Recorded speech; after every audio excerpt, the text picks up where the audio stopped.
Good evening, everybody, and welcome to Mystical Mystique Live TV. It's Saturday, the 10th of October, the 10th of the 10th, 2020, Eastern Standard Daylight Saving Time now, and I'm sure some of you, or a few of you, may either like it or not like it.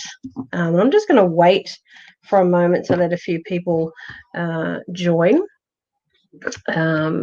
Since it's only just commenced, so I just want to give a chance for everybody to jump in and sort of get themselves a cup of tea or something and get seated. Good evening, Lee. Welcome. I was texting you as you were driving last night, apparently. So I'm sorry about that, but it was good to know that you were driving and then I stopped. So it's all good. Good evening, Vicky. Beautiful Vicky, who's been, should I say, to hell and back with all the COVID restrictions and lockdown in Melbourne. So yes, sorry to that you're going through that, but I'm sure we are on the better side of it soon. Hello, Stella. My foot's fine. It's a lovely colour, but it'll be fine. It'll be fine. So yeah. And welcome again to this evening. Welcome, Danina. I missed a call from you earlier. I was too busy running around. You know the drill. Thank you for joining in. It's very, excuse me, it's always humbling and wonderful when your fellow colleagues in the psychic industry do take the time out to sit and get involved and to watch and to certainly not watching for judgment. It's all about watching to embrace, watching to let you know that they're interested in what you're doing, and sharing along on the journey as well. So thank you, Janina. She's been my should I say my little nurse a few times this year. So yeah, which is very odd, but it's all good. Good evening, Mandy. Hello to you. I don't think you've joined us before, so welcome. I hope you enjoy your evening. And Vicky, yes, I'm very well, thank you very much. It's been a strange and wonderful year, but I'm sure the same for everybody. Thank you so much, Shaz. Thank you for joining, and welcome to everybody. My picture is frozen. Is it really? That's interesting. It's kind of not frozen on my end. Would anyone else like to add to that, to tell me if that's going out, if the feed's going out okay? I'm wondering if it's on my phone that there's the issue then.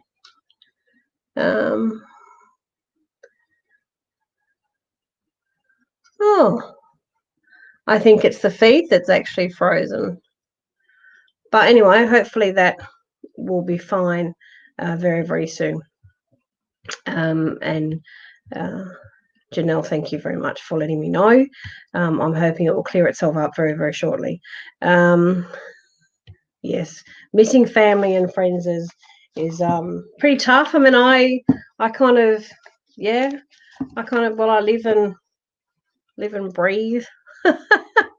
But on my own here, but it's all good. Hudson Hawk, my wonderful, wonderful, gorgeous friend who is in Queensland at the moment filming for his latest film. He's an international champion wrestler with the WWE, and yeah, he's pretty buffed, pretty great, and been a friend of mine for a long time, although I haven't seen him for a very, very long time, and he promises to swing by soon. So Hudson, thank you for joining. I know you're in lockdown in Queensland.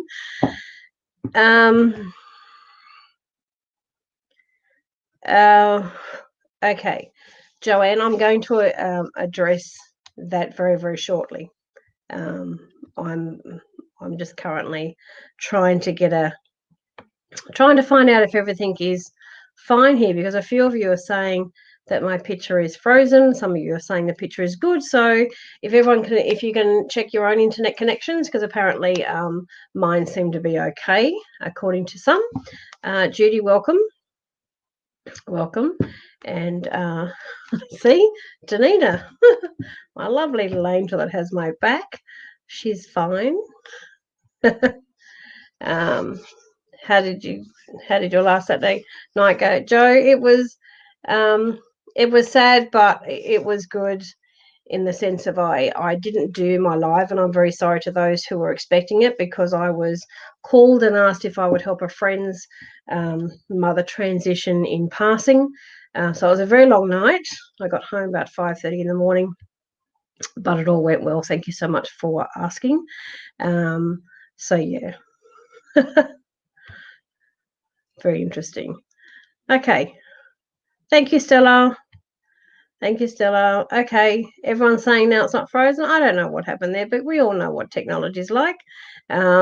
Technology can be great one day and crappy the next. So anyway, now I'm just going to throw myself into it, because quite a few of you have joined now, which is great. And I'm just going to come back up to the top and just have a look at a few of the questions, because there's a few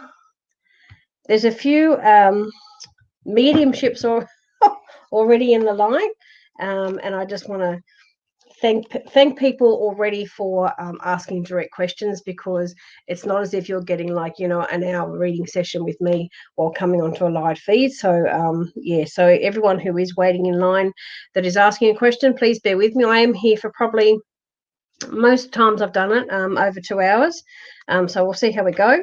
And yeah, just want to get into it. So here we go. Lee, if you feel it's my brother's birthday today, I would love to hear from Lee. I actually want to say to you, because I love and respect you dearly, and thank you for always supporting me. But I actually want to say to you, it was last night that I actually felt him come near you, and I don't know whether, if it's bold of me to say, whether he was kind of stopping by you last night to virtually say it. And I mean this with the greatest respect, but there's a character about him that I have to bring forward, because it was almost like, to me, it felt like he went past you to virtually say, hey sis, don't forget me tomorrow. So it was kind of something like that, but something done in very loving and like, a jestful way from him.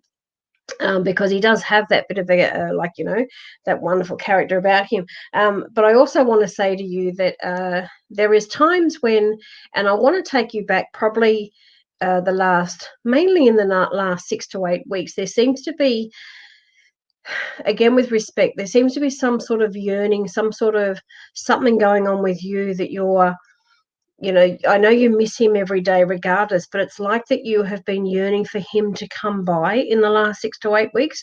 So I don't know what's going on in your life that you're, really wanting him by your side. And look, I understand that, excuse me, I understand that in all due respects, that you would want anyone who has lost a loved one, of course, is going to want them by their side. But it just seems that the last 6 to 8 weeks, there's been something going on with you. And I know we've been, you want to come here for a reading, and I've had all sorts of things go on. And I still want you to do that, because there's so much, I guess there's so much that he needs to say, or he wants to say, but there's so much for you to be able to feel safe in releasing some of that as well, as because this yearning for wanting him by your side the last 6 to 8 weeks. So, and last night, I have to be honest, last night I kind of went, what's going on here? Because he's saying things with jest, but he's saying that for a reason too. So he's trying to let you know that, don't forget him tomorrow, which has ended up like, being today. But there's just something. There's something in the mixed, that I probably don't want to touch on here, if that makes sense. But yeah, last 6 to 8 weeks, there's been something pressing with you. And I know the kids are fine. I know you girls are, school holidays and they're all having a ball, and I know they're okay. And he, there's times, and again, I want to take you back to last night with what I was feeling. There is times, and I don't know if your eldest girl got up at about 2:45 in the morning, because it seems like there was a bit of an instant wake. Not that she was frightened, but she felt like that someone was touching her, or she felt like there was somebody, there. She may not have said it, but she kind of woke up, but she was at ease. And it's like she has this big smile on her face. Look, I know he's okay. I know that he's more than okay.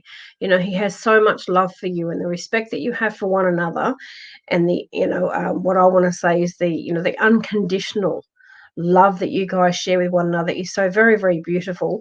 And he's going to be around you, like, forever, my love. And I mean, I know you miss him, and greatest of greatest birthdays to him, because it seems to be, did someone have a piece of cake in his honor today?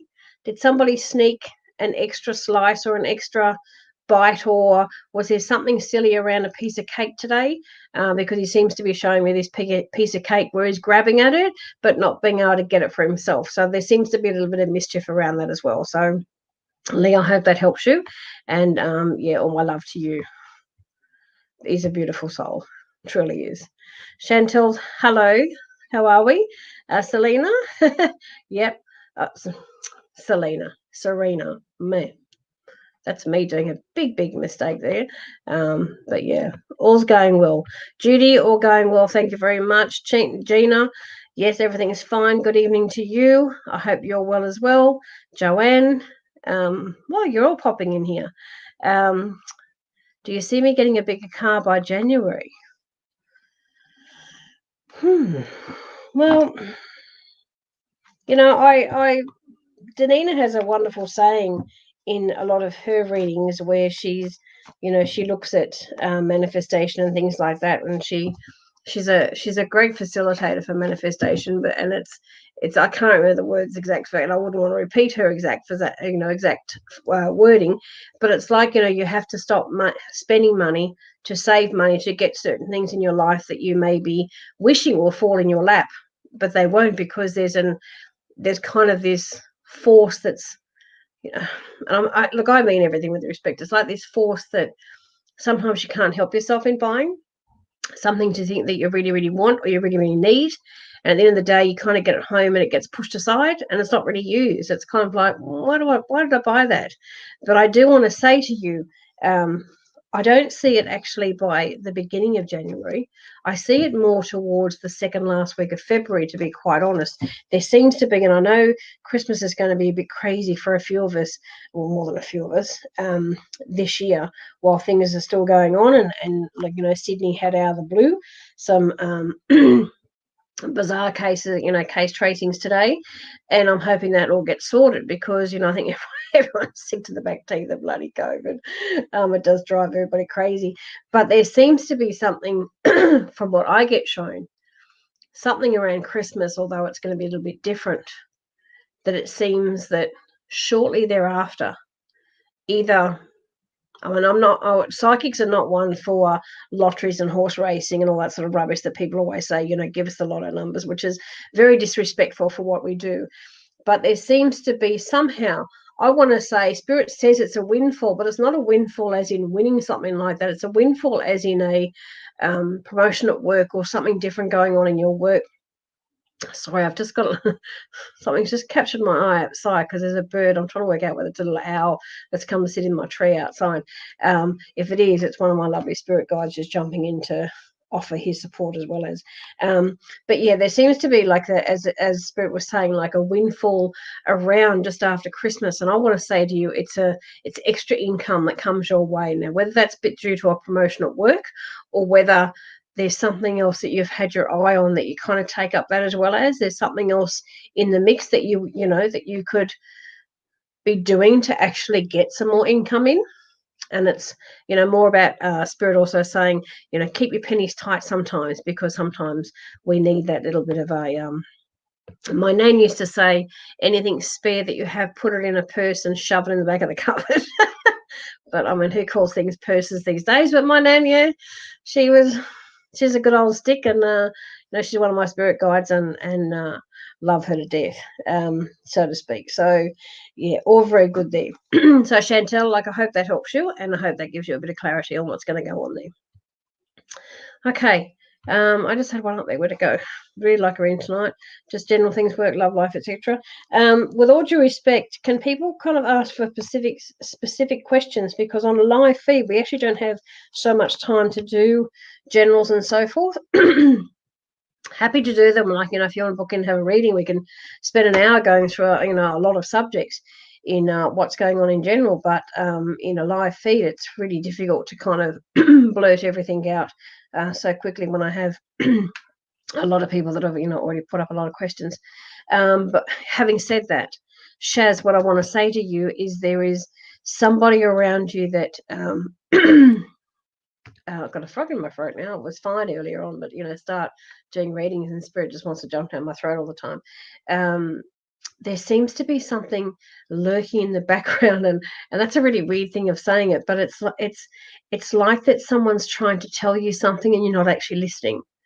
And the more you push that person away a little bit, and it's not you actually pushing them away, but it's more about sometimes you're not in the right headspace to hear certain things, and sometimes you're so busy and got a lot of stuff going up in here that you actually don't hear the person that's to me throwing you some good advice about something, but there seems to be a bit of a blockage that you're not actually getting the message. I'm not here to tell you what that message is, because I want you to focus on the person that's been trying to give you that message, and I mean that with love, because it's not a spirit message. It's somebody that you know very, very well, that you seem to how would I say it, like, cups of tea or catch ups or whatever that seem to go on. And there's a similar bit of conversation that happens quite often, but you kind of don't take away the important message of that. So it sounds really weird, but I kind of want you to focus on that so you can work out what that actually is and try and understand what the message is, and then go and thank that person very much, as opposed to your love life. I have to be honest, I actually see it a bit bland at the moment. I don't see much excitement, like, happening in the wind. And that's probably fair to say, and a bit general, where I would probably say that for a few people right now, because I think COVID has really stuffed up anyone's chances of finding happiness at the moment. And we'd all like to, like, there's a lot of people out there that are single and just want someone to be in their life and be by their side. They don't need to be swamped, with all this love and whatever else, but companionship and whatever is great to have these days. And when you don't have companionship, for a long time, things get stale. Things in your life, people start to question their self-worth. People start to question a lot of things about themselves, where it gets a bit frustrating, for many. So I wish you well on that. Thank you. And I want you to listen. I want you to kind of work out who that person is and and listen to the messages that is being said. Will my brother recover soon? We've had a rough year and a half with his mental health. Sheridan, yes, thank you for your message, and all love and respect back to you and your brother. A lot of people have had a lot of things go on, including myself, unfortunately. It's been a really whirlwind year for many, many people. And very sad for a lot of people, because there's a lot of people where their mental health has gone downhill with COVID alone, let alone anything else that's going on in their life. It seems to have highlighted so much more. And when I say so much more, sometimes before COVID, if there was little things that upset us, or little things that got on our nerves, or little things that just, kind of got us stuck in the moment, when COVID hit and the lockdowns happened and people, lost their business, lost their jobs, or, all sorts of things went on, everyone's life just went really, really pear-shaped. And it concerns me about a lot of people's mental health. And like, I have, full qualifications in holistic counseling and psychotherapy and all sorts of things. And, people still, even though there's so much on the news, people are still frightened in a way, or is there a stigma around it where they actually don't want to put up their hand and ask for help? And I just want to say to people, please get rid of that stigma, because there's so much that's gone on, and so many people are suffering in silence, and our suicide rates are up, and our hospitals are full with mental health. And I just want to say, here is a very safe and like loving environment, and there's no judgment, and everything is private and confidential when you come and see me in private sessions,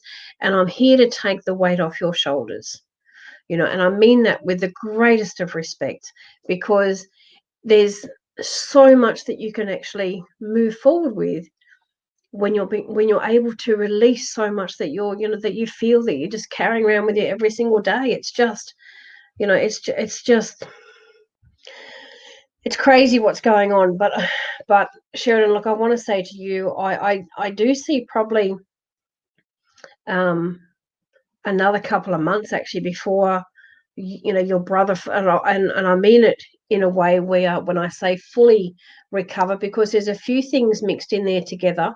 And if I put mental health aside for a moment, there's other things going on where, if I said to you that he would be fine in a couple of weeks, you'd probably go, "Oh, this woman's crazy," because there's a few things going on that, one thing might take a few weeks, and he's healing from it, and then something else that was in the background sort of like comes forward a little bit further. I'm sure you understand what I mean. And then there'll be another thing that kind of has sparked something else. All these things in the mix. He hasn't just got one thing that he's dealing with. He's got a few things that he's dealing with, and therefore it's just going to take a little bit more time, but he's on the right path. And I actually want to say to you that he has two very good, I don't know whether one is a specialist, because I'm kind of being shown one's a bit further up than the other. So there's two very good doctors that have been listening to him and seem to have been helping. And yeah, it seems like he's come a long way in a short period of time, although frustrated, very, very frustrated. And I think he feels, because I know the family are backing him, but I think he feels, when is this going to end? When am I going to be back to normal? And I want to say, there probably is no normal with anybody anymore. However, with him, the sense of coming back to normality is on its way, because he's on the right path and he has actually the right people looking after him. And I actually want to say to you, and no disrespect to anyone who was looking after him probably 8 or 9 months ago, but some of the treatment wasn't quite right, is what I hear. And I think that was a little stumbling. There was just a little stumble there with his healing, but definitely on the right track. But as I said, I think to me, it's still a few couple of months off. But certainly, like, very much on the right track. So I wish you well, and let me know how you go, because I'd be interested to know that. Thank you so much. I think everyone's answering what I was asking about, but the picture was frozen. That's how far I am behind in the comments, because you can't, when you're connecting with Spirit Water, you can't keep scrolling and to put you off the beaten track, so to speak. Nita, hello. Yes, I'm well. Thank you very much. Do you see how the next few weeks will go for me, please? Nita, what are you actually up to in the next few weeks? Because there seems to be that there's an opportunity there to be had, but you're questioning yourself. You're kind of sitting on the back foot going, I'm not sure if I want to jump that little puddle. So Spirit is saying to me, there's something over here in an opportunity, but you're sitting back here, and yet your question to me is, what do I see that's going to happen in the next few weeks? I want to ask you, what is stopping you from looking at that opportunity? Or maybe you don't see the opportunity just yet.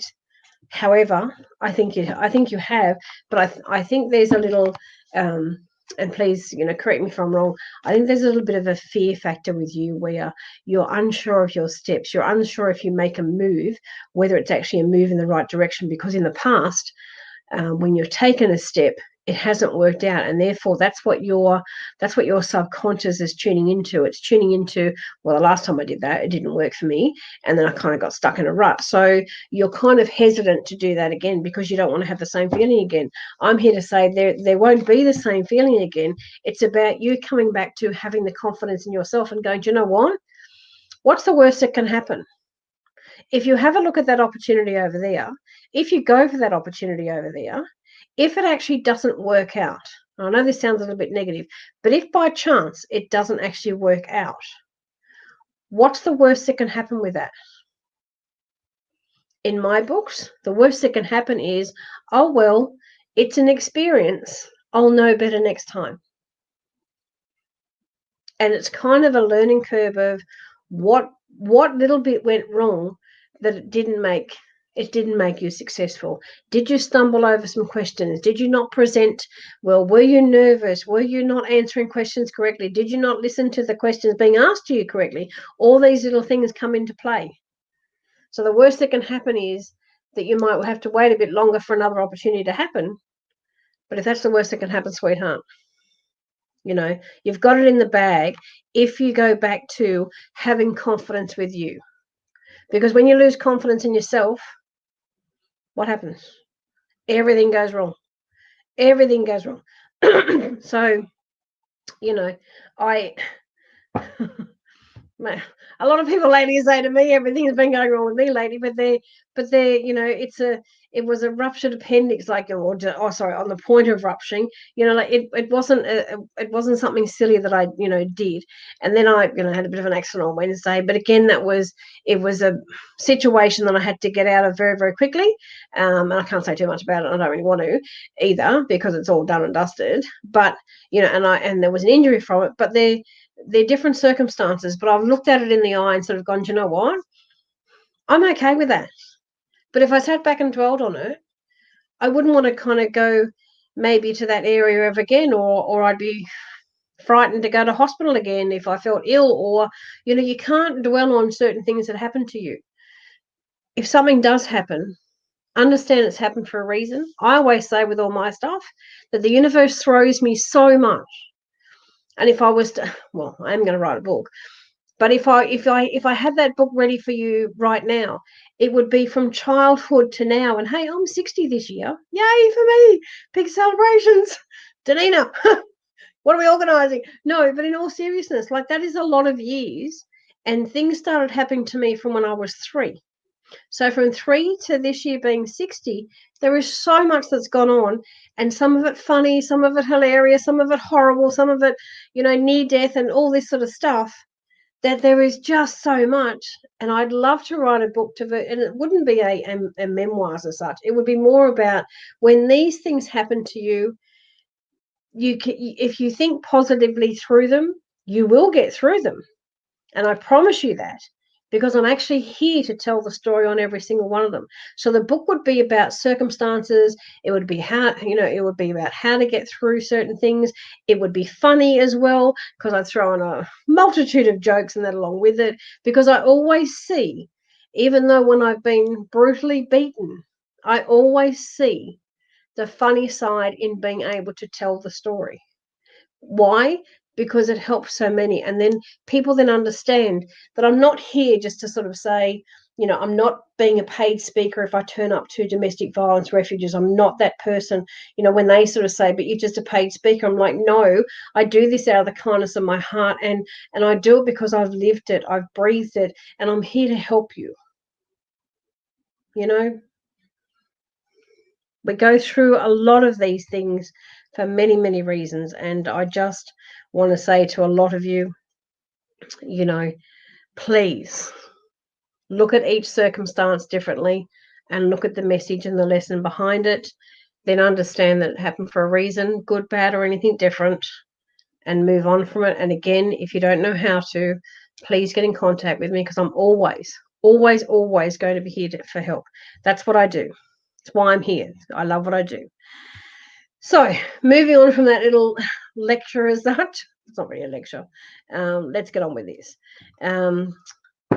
My husband's uncle is now passing away, and my husband is with him. Is he going to be okay, please?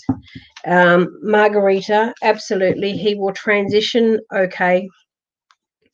Your husband being with him is, to me, how do I say this? It is, to me, he is the pillar of strength that will pass on his pure and loving energy to him side by side. And that side by side, helping that transition, he will know that, you know, it's okay to go. He will know that he has lived his life to the fullest. He will know that there's many, many people that love him dearly, and, you know, he will be okay. There'll be nothing. There'll be there won't be. I'm getting this pain in the side of my neck. I don't know whether that's because he's got a tube in his neck or something, but there's something to the side of his neck. And I want to say to you that his breathing is starting to get a little bit shallow as well. So your husband being there, as said a moment ago, that energy transition, he doesn't have to hold his hand, because he can be in the corner of the room, and that energy will shine through. That energy will give the other the peacefulness, and the word desire is the wrong word, but Spirit is saying that word to me, where they're saying the desire of him being able to transition beautifully is what will be okay. And from my heart to yours, I send a huge amount of my own healing energy to your hubby, actually, because he'll be drained and he'll be sad, but at the end of the day, there'll be no more pain. There will be no more struggling, and I feel that he has struggled for a while. So to you, divine blessings all around, and the transition will be very, very smooth, and he'll be fine. So thank you for asking a very delicate question, and I hope you can pass it on to your hubby, and I hope everybody will be okay from that. Okay, thank you, my love. Serena, can I please ask, will we buy our own home before February?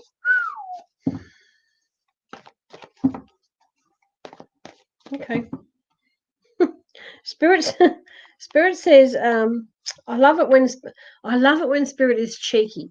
So so please, everybody know that when I say something that sounds a bit bizarre, it's Spirit in my ear saying it, and some spirits are just very, very cheeky, and to me, I think that's wonderful, because I'm colourful, everyone's colourful, and the Spirit sometimes comes through with so many choice things where I go, oh, can I say that? And then I think to myself, well, I can, because they say it with love and respect as well. Okay, home before February? I actually want to say no. I actually want to take you to the second week of March, and maybe that's not what you want to hear, but to me, you have, at the end of the day, you have two to choose from. Now, Spirit's going to be very, very specific here tonight. It's great, because I want to say to you, this is why you like two. One has a better bathroom, but the other one has a better design and structural energy flow in the kitchen. And I need to say to you that your family, especially mum, loves to cook. So I'm leading towards the one with the better energy flowing kitchen.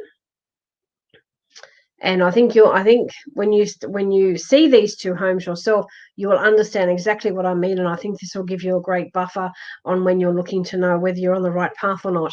So, and the one with the better flow kitchen also has a better outlook. Okay, Spirit has just said, doesn't have a great front viewing as such. If you look at them front on, doesn't, but you can change that. You can make that more inviting. So don't look at that as the Spirit is saying, look at that as like makeup. You can actually change that. But the back has a wonderful space. So I'm leading towards the one, when you actually go looking, the one that has the better kitchen. And I know you'll be going like this. But to me, that's kind of where Spirit is directing me, and I think you'll know when you're standing in it. You'll see exactly what, and you'll feel exactly what I'm talking about. But I don't actually see it till mid-March. Okay, so if you had your heart set on February, sorry, or before February, sorry, because I see mid-March. Hello, Jenna. Hello, Mel. I hope you're both well. Thanks. Okay. Can you someone making through the second round of treatment? Chantal, I'm just going to put that to the side for the moment, because I've answered a couple of your questions. I just want to see what else I have coming up here. Okay, let me have a look. Okay, there's a few people asking for generals. Can we please go looking? Oh, Spirit, thank you.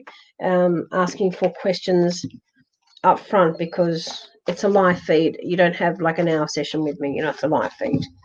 If we can do that, that'd be great. Also too, can I ask everybody that's on here if they can like this page, follow this page, and then share this page, so many others might get some sort of value out of looking at it later, or tuning into it just to see if anything resonates with them. That would be absolutely fantastic. I know you're all fantastic. I know you're all great followers, and I do appreciate that. But just putting that out there, because I know there's some people who, other side of the world and all sorts of things, that can't tune into it live, and it would be great if you can share that to any of your groups, to see if it can help anybody else. Okay, Tony. Lots going on with you. Lots. There's hello, little owl. It is an owl. Oh, okay. All right, I might go and talk to him later if he stays around. Lots going on. There seems a lot of changes were made, and I want to remove that front bit of COVID that happened where everybody changed, instantly. I want to kind of bring that forward till about 2.5 months ago, where there was just a lot of changes all at once, and some of it was great, some of it was frustrating, some of it you wanted to just keep going like this, because some of it you just seem to want to choke some people.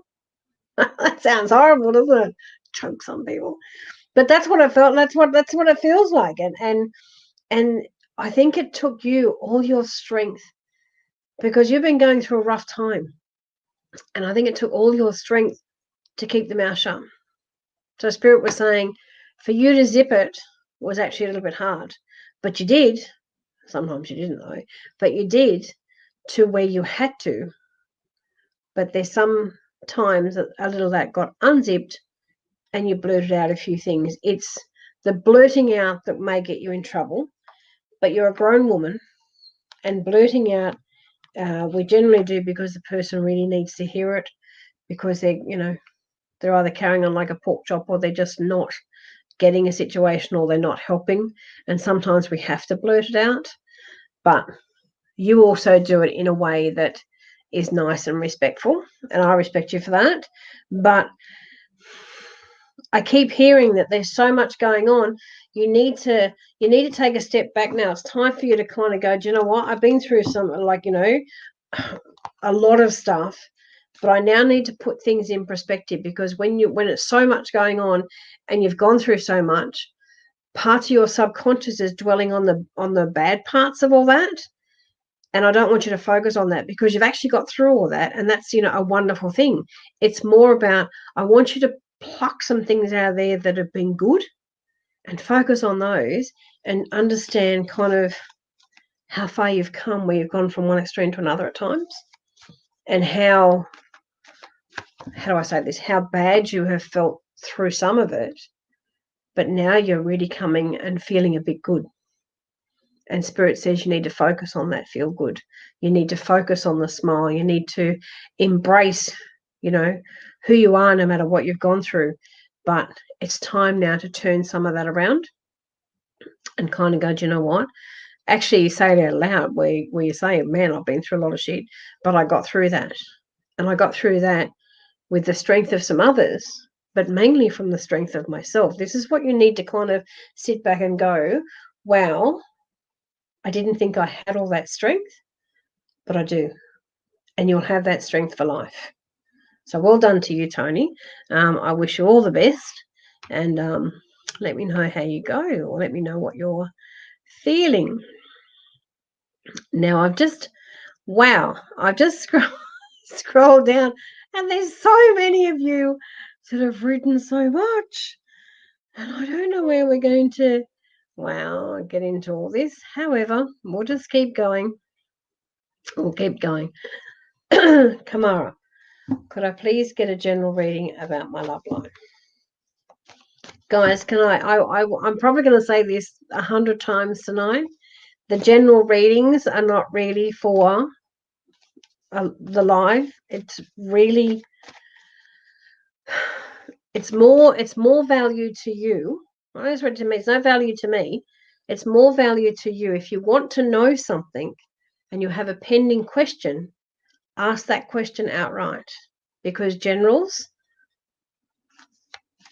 they can kind of go a bit, airy-fairy, or not airy-fairy, because I'm not an airy-fairy person, but they can kind of get thrown into the mix where you don't get much value out of it. And I say that with respect for myself and respect for the person that I'm reading for, okay?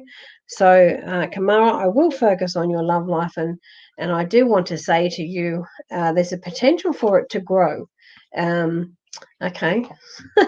Maybe you're not going to like. Maybe it's a question you did want to know about. But Spirit tells me you're in limbo. You're kind of not necessarily sitting on the fence, but things have been great.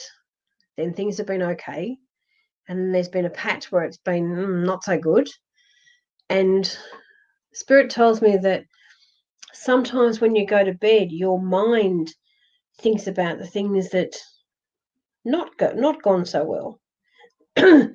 Excuse me. Instead of maybe going, well, we had a bit of a, you know, whether it be an argument, whether it be a difference of opinion, whether it be sometimes not feeling like that you're being loved the way that you were before. Those sorts of things are kind of stuck in your mind instead of going, do you know what? We have gone through so many things together, but we're still here. And all I need to do is express my feelings and let the other person know that, if I don't feel loved enough, or if I don't feel like the person has my back all the time, then I want to speak up. I want that person to put their hand around my back to sort of say, do you know what? Everything is okay. Because there just seems to be some upheaval. There seems to be, that you're stuck somewhat on, and I don't want to lighten it by saying the merry-go-round, but that's what Spirit shows me, is that you're kind of stuck on this merry-go-round, and one day you feel great about things, another day you don't feel good about things, and the next day you feel good again, but not as good as you did the day before. And there's all this merry-go-round, and there's all these emotions, and your emotions are what's getting the better of you. So what I want to say with respect is, while all those emotions are doing that, nobody can really offer you or give you that pure love, because this is kind of blocking them in a way, because there's so much going on here. You're not inviting that wonderful love in. And I that comes from my heart, and it comes from a spirit where if you allowed that, you would actually feel it. So maybe work on that. Don't be so hard on yourself on certain things that have maybe happened in the past, but you kind of know that. And not everything in your past is going to carry forward when you actually acknowledge, accept, release the stuff that's gone on in your past. Yeah? So I think you know what I mean by that. And once you do that and acknowledge them, I mean, I have a tattoo on my arm, on my inner arm, that says acknowledge, accept, release, with the butterfly on it, because when you keep holding on to certain things, and people do it unbeknownst to themselves, like, this is how a lot of people struggle with past traumas, is a part of it stays with them, and nothing's ever going to change it because it happened. So you can't change the past. What you can do is acknowledge that it went on, but you can accept how how you approached it. Did you invite that into your life? Did you make it happen, or not? Because some people carry around the guilt from some of this stuff, but they didn't ask for it to happen. So why carry the guilt? There's no point. There's no point. So you then accept that you played no part in that happening to you, and then you're able to release it a lot freer and easier than what you would have done hanging on to it. Because when you hang on to it, things just repeat themselves in your life, and you kind of go, shit, it's happened again. Why? These are all the reasons why. So, Kamara, I wish you well on your journey. Please let me know how everything goes. Thank you, Donna. Tomorrow, any messages for me? In what regards? I shouldn't say it like that, because some people think I'm having a shot at them. I'm not. I'm seriously not having a shot at you at all. It's all about, if you're going to come onto live feeds, and I'll welcome all of you into live feeds, as often as you want to, as often as you can. Direct questions are fabulous. Generals, yeah, it's just, I think there's a few of us in this industry that, if we had you in front of us, I'm quite happy, in an hour reading, to go through every subject that you want to in your life. Very, very happy to do that. And if any of you want a more intense and a more detailed reading, please go to my website and book in for one, because there's a lot of people that are stuck on their journey. A lot of people that have got so much up here, don't know how to disperse it, don't know how to when I say disperse it, I'm not talking about like getting rid of it, but it's a way of teaching you and enabling you how to understand certain things and release certain things, especially the ones that have been through some past traumas or domestic violence or some family issues, whatever. All sorts of things. There's no in private settings. There's no subject left untouched. Okay. Lee, thank you for saying thank you. Lisa, hello. I hope you're well, Lisa. I haven't seen you for a long time. Jenny, you did stay up. I thought you might. Welcome. Demira, yes, hello. Gina, do you see me going through with back surgery in the next few months? See, these are the questions. Let me just have a quick look.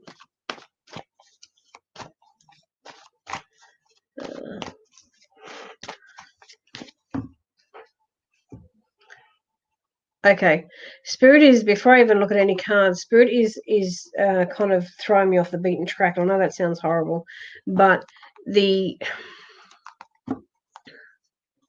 have to be very clear in what I'm hearing.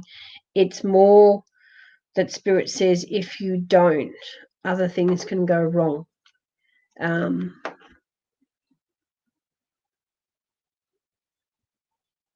Yeah, Spirit seems to be very clear on that, because there seems to be whatever's going on with your back. If you don't have it done soon, and I guess also too, where Spirit is throwing me a question mark as well, because I think you're on a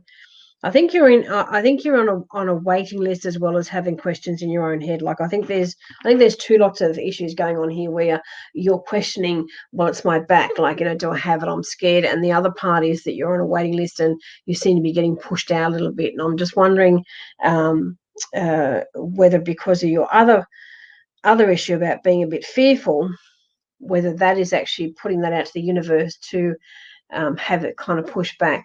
So I want you to think seriously about it. In the way I see it, the way Spirit is showing me, is that if it doesn't happen soon, that there seems to be something, and they're pointing me to the direction in the back of your knees. There seems to be something that it can affect. So I'm not sure if you're having knee problems or walking issues, because also I see this Spirit says some wonderful things sometimes, because they tell me in my ear the way they're saying it is wonky. So they're seeing some wonky walking. Sounds dreadful, but that's what he said.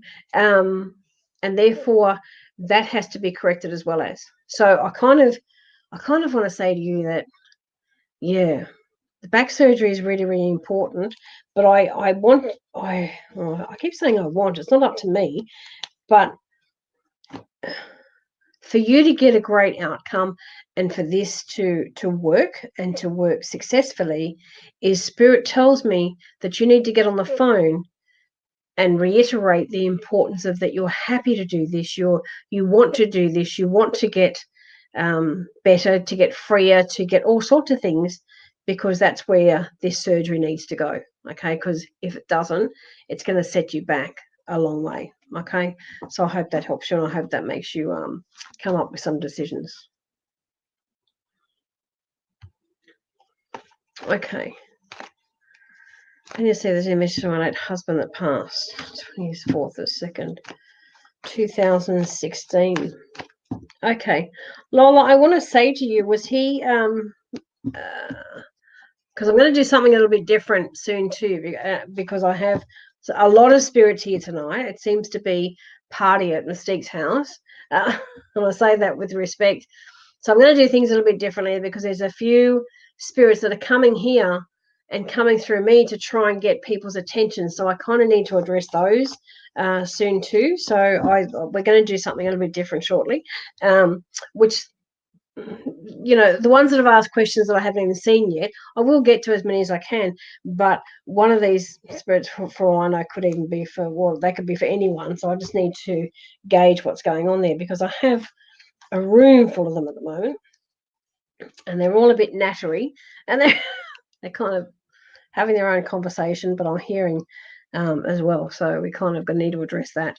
Now, Lola, I actually want to say to you, your hubby is a, how can I say that? He's the life of the party, but he's also someone who is, how do I say this? Like very straight laced, but can hold his own. And at times when he was a little bit younger, really was that person that, at a party or a gathering that was able to hold his own. It was like, and not that he was a speaker as such, but he was able to tell a good yarn, is what I hear.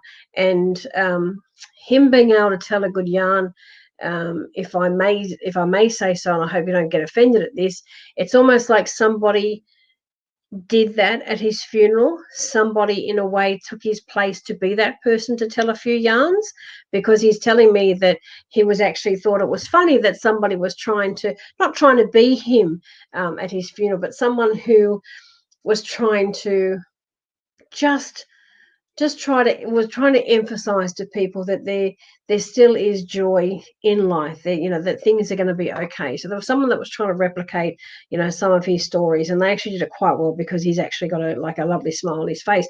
But I also need to ask you about what is it with there's a brown case. Now, it's not very big, so it's not a suitcase as such. He seems to be directing me to something brown, like not even a briefcase, but maybe it's a box, maybe it's because it's not very big. Like, I'm being shown. Oh, well, it wouldn't hold my jewelry if I said a jewelry box, but something to the effect of a brown box. There seems to be something in it where I think you found it recently, or you found it a while ago and you're not sure what to do with the contents inside. And the third thing it could be, because he's really just throwing me off the track here by saying that maybe you haven't even found it yet and you will very soon, because he's going to make sure that you will. So there seems to be some talk about this brown box. So I hope you can jump in later and let me know what that is, and whether you have found it, whether you're stuck with not understanding what's in it, or the importance of actually what's in it. But I also want to say to you too that there's, just going off that brown box for a moment, there are times where you sit in his spot. He seems to be saying he had this spot, and not that I mean, you're allowed to, because he's making a bit of a joke out of it. But at times there was a joke between you and he that if you're making dinner or something to that effect, that you'd be like, oh, well, of course, you're sitting in your favorite chair.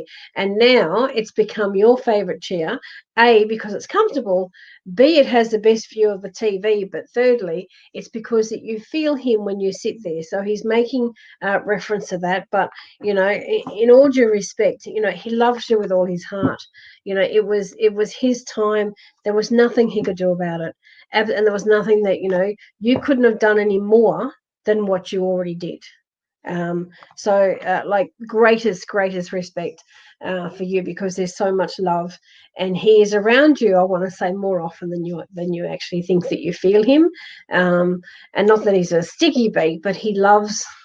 Okay, there's a particular perfume that you wear that I think he purchased originally, and you keep buying it when the bottle runs out. And he's saying it's a beautiful smell, and you wear it often. So I hope that helps you and resonates with you, Lola. And please let me know. That'd be fabulous. So thank you so much. Thank you for allowing me to connect with him. Well, yeah, you do have to buy kids' clothes, Chantel, but maybe try and somehow make them last a little bit longer. Okay. Angela, I'm looking for a coastal property in the South Island, New Zealand.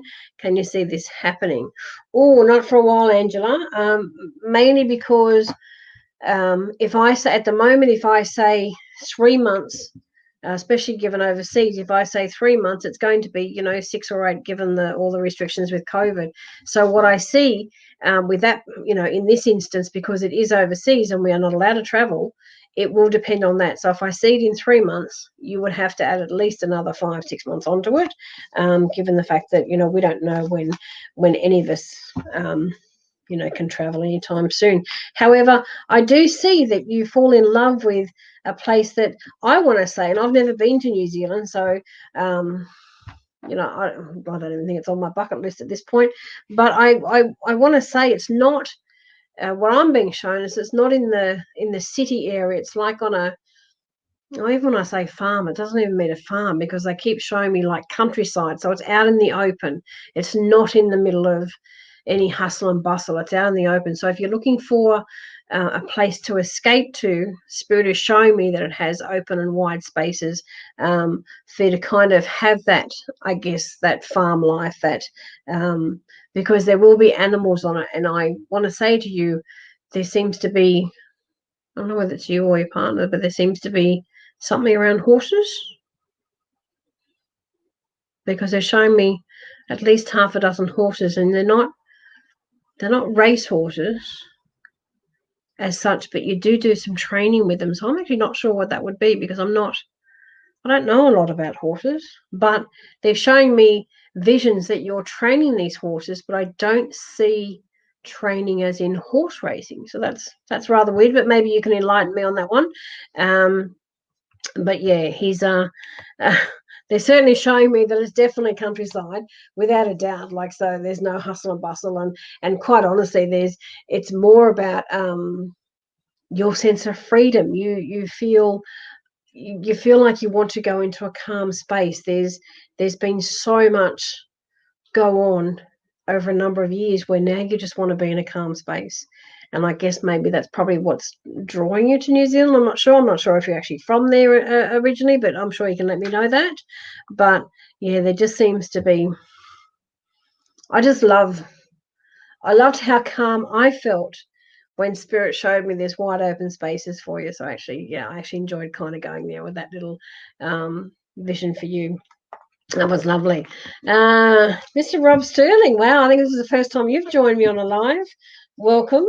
Rob is a very dear friend of mine from a very long time ago, when we were young-ish, probably 14 or something rather.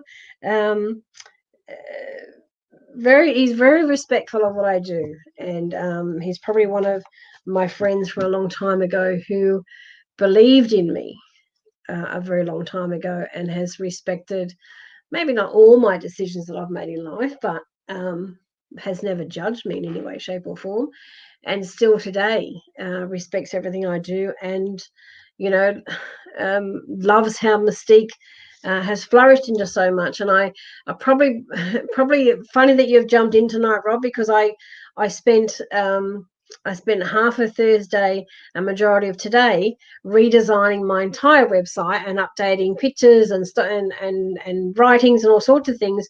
And it was today, in part of my website, there's an inspirational page, and I copied your letter that you put together for 2020's Inspirational Woman of the Year, which I won. Thank you so much.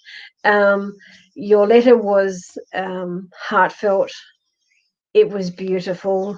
When it was being read out on the day before I was awarded that award, it brought tears to my eyes and to nearly everyone's eyes in the in the forum, and I was gobsmacked for winning. And you do grab my heartstrings every so often with the purity of how you can follow my journey, I guess, and you will be in part of my book, that's for sure. So if anyone wants to go and log on to my website and have a look under the inspirational column, it will be there. It's because I did it today, so it's funny that it's the first time that you've actually jumped into my life, and that's what I did today. But yeah, Spirit works in wonderful ways, and on saying that, I want to say that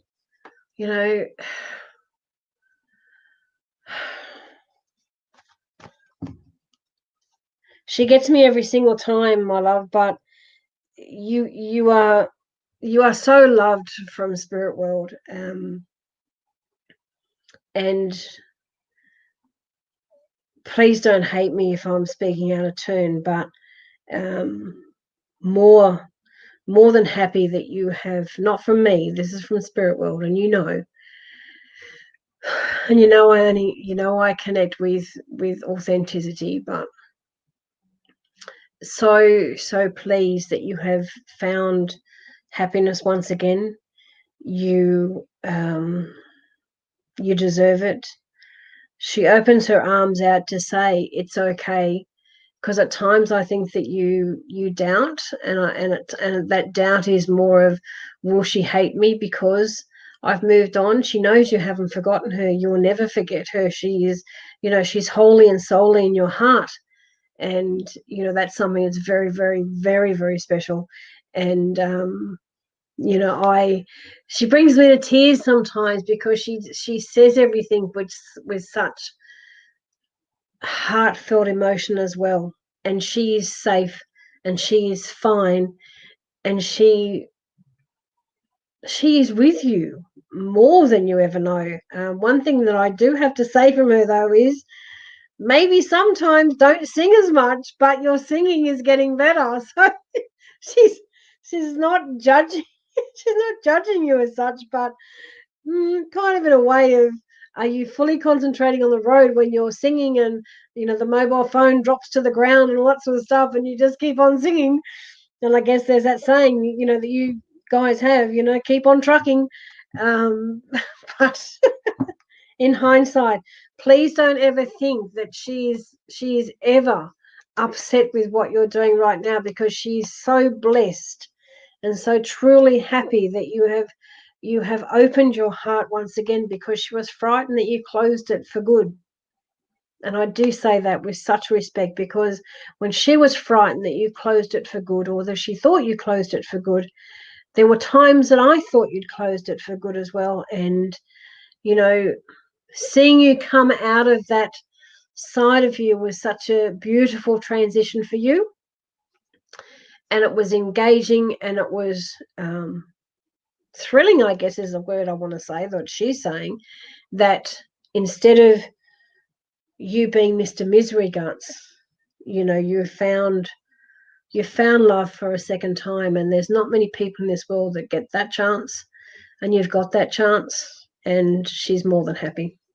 So please, greatest respect to you, and I'm always here. Thank you for tuning in, my love. And I'm sure if anyone is in your household watching, I'm hoping that no one's in tears.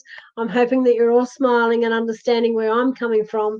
So yeah, love to you, always.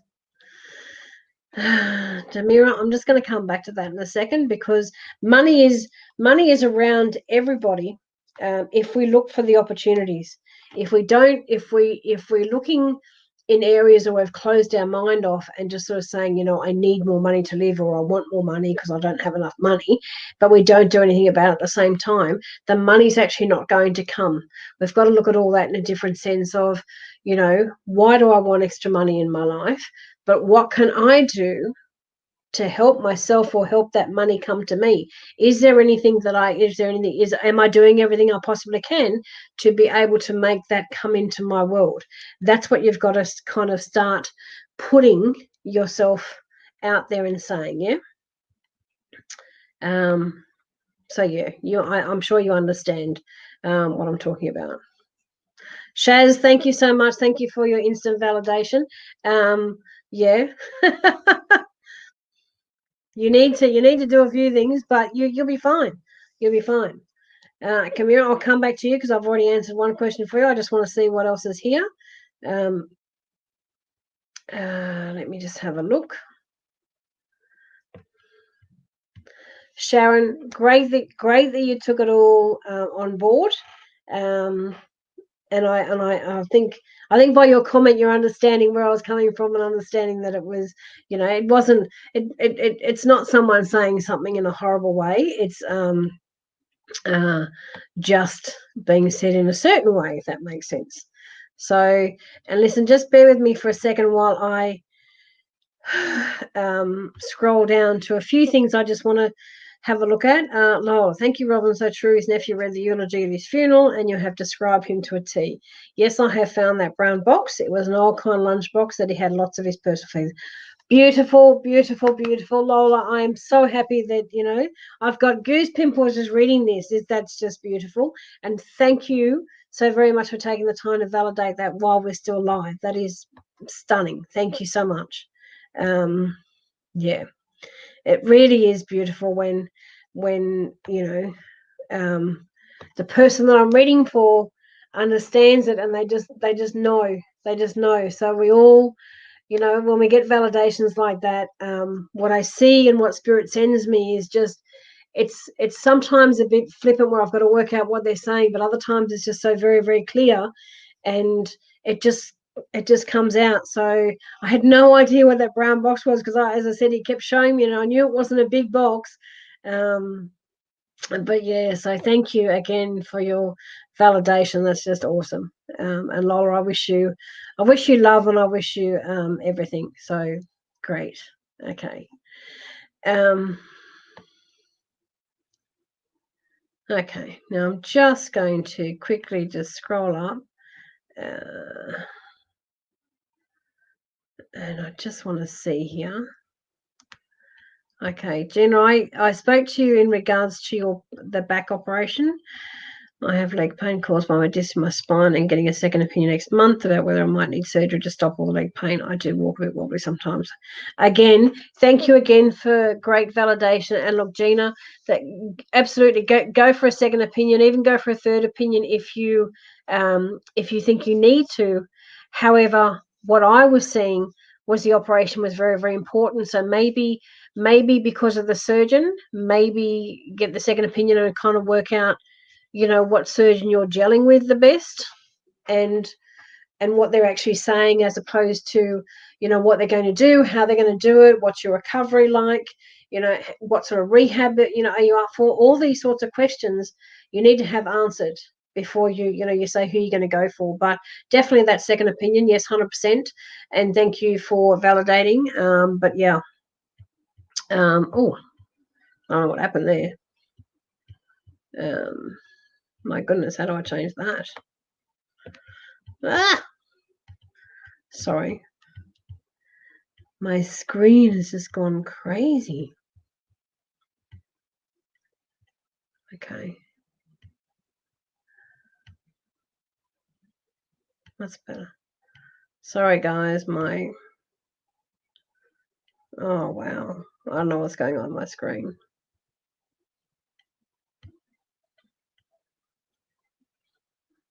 I really don't know. Anyway.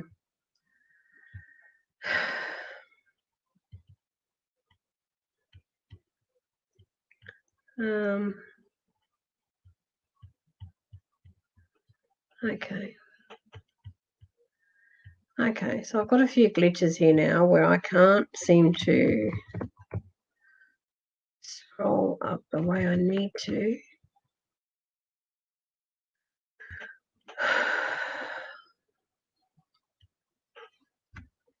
I hate it when I have glitches, because I can't work out certain things. Anyway, we're just going to run with this. I might actually call it up on my phone so I don't miss anything. Should I say that? Oh, no, I can't do that because it comes out. Okay. I'm going to have to roll with a few things here, because I actually don't know what happened.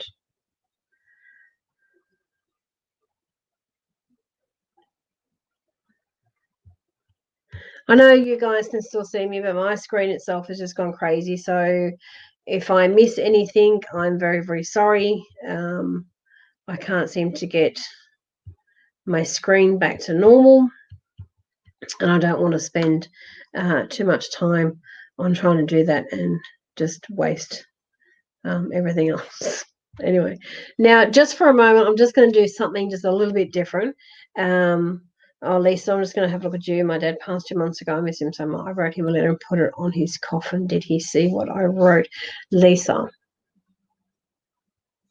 let me say to you, he did more than see what you wrote. He knows what you wrote. It touched his heart. There was, how can I say this? I have to be really, really delicate. He's a very, very gentle soul. There was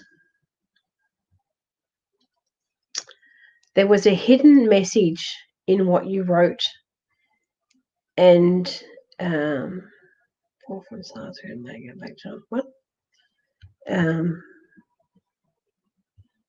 Sorry, bear with me for 2 seconds. Someone is just telling me to do something. No, I can't do that.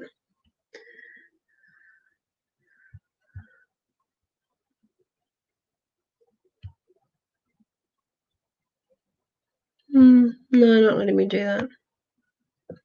Sorry. I have no idea. I have no idea what's going on. Lisa, back to you. There were how can I say this? It was almost like how he's coming through to me is like there was almost an apology within an apology of something in your letter. There was words, there was mixed words, there were kind words, there were loving words, but there seemed to be a hidden message that only he would know, if that makes sense. And I say that with the greatest respect because he's got this smile on his face that virtually says, you know, it's almost like, you know, part of the words that you said, you have already said to him, but you added more. So he's kind of talking in jigsaws to me. But I also need to say to you, there was part of the flower arrangement that you made sure was in there, and he kind of, to him, it was just like, wow, I actually needed to kind of see that. Like I needed to get that, if you know what I mean. It was him all over, kind of. Oh, my screen fixed itself. Him all over, kind of saying it was one of his favourites, and by having one of his favourites, made him feel. This is going to sound horrible. It made him feel alive. It made him feel that everybody knew and understood him, and his wishes were granted, if that makes sense. But it's more about, and please message me if you like, or jump on here and say it. But there seems to have been like a little extra poem or something, a poem added to the end of it, where he actually thought it was quite special. And I also want to say to you that the photograph that you have, okay, he's taking me for a walk. So if I was in your home and I walked down the hallway to what I think is I was going to say, I think it's a bedroom. It is a bedroom. You have a particular photo of him where he's smiling. Please don't ever change that photograph, because he seems to think that it's the best that he looked.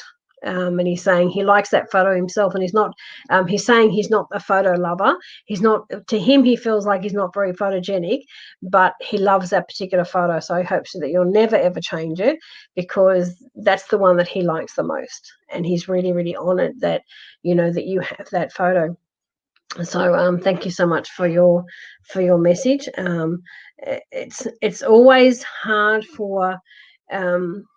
Sometimes for people to ask certain questions about loved ones when they've passed over, because it will either, and mixed emotions. Some people are happy, sad, they cry. They're so wanting to know their loved ones are okay, but sometimes the message makes them sad because it makes them remember something, and then they wish they were here and all that sort of thing. But with everything I do, it's I say everything with the greatest respect. Everything comes from my heart. Like, I have so much passion about what I do.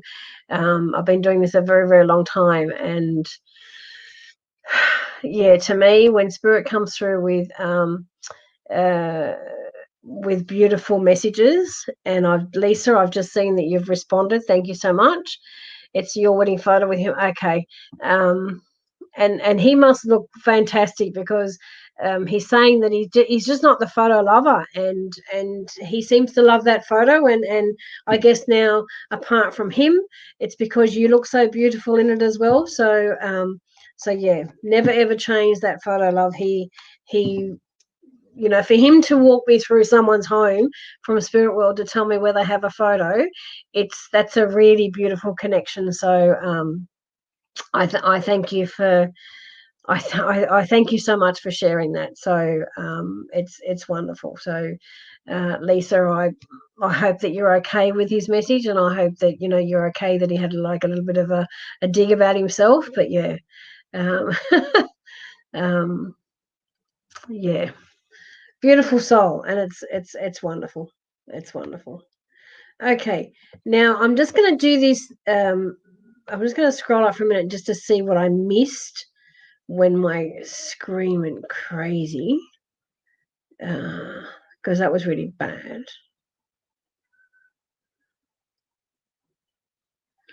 Bear with me for 2 seconds, everybody.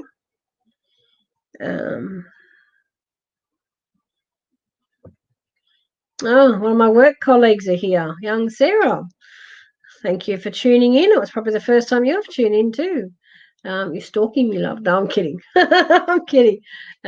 Maybe you're having a house party with my babies, the dogs. She's got 2 beautiful dogs, Nala and Chance, and she brings them in and I give them cuddles, and it's all so gorgeous. But anyway, Jacqueline, happy birthday. Yes, I'm glad you liked it. Thank you so much.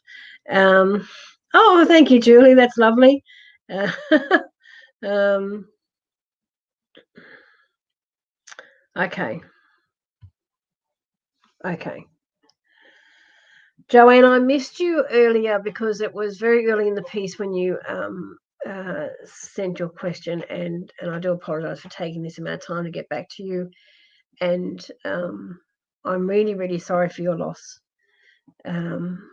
Really sorry for your loss. It's heart-wrenching, and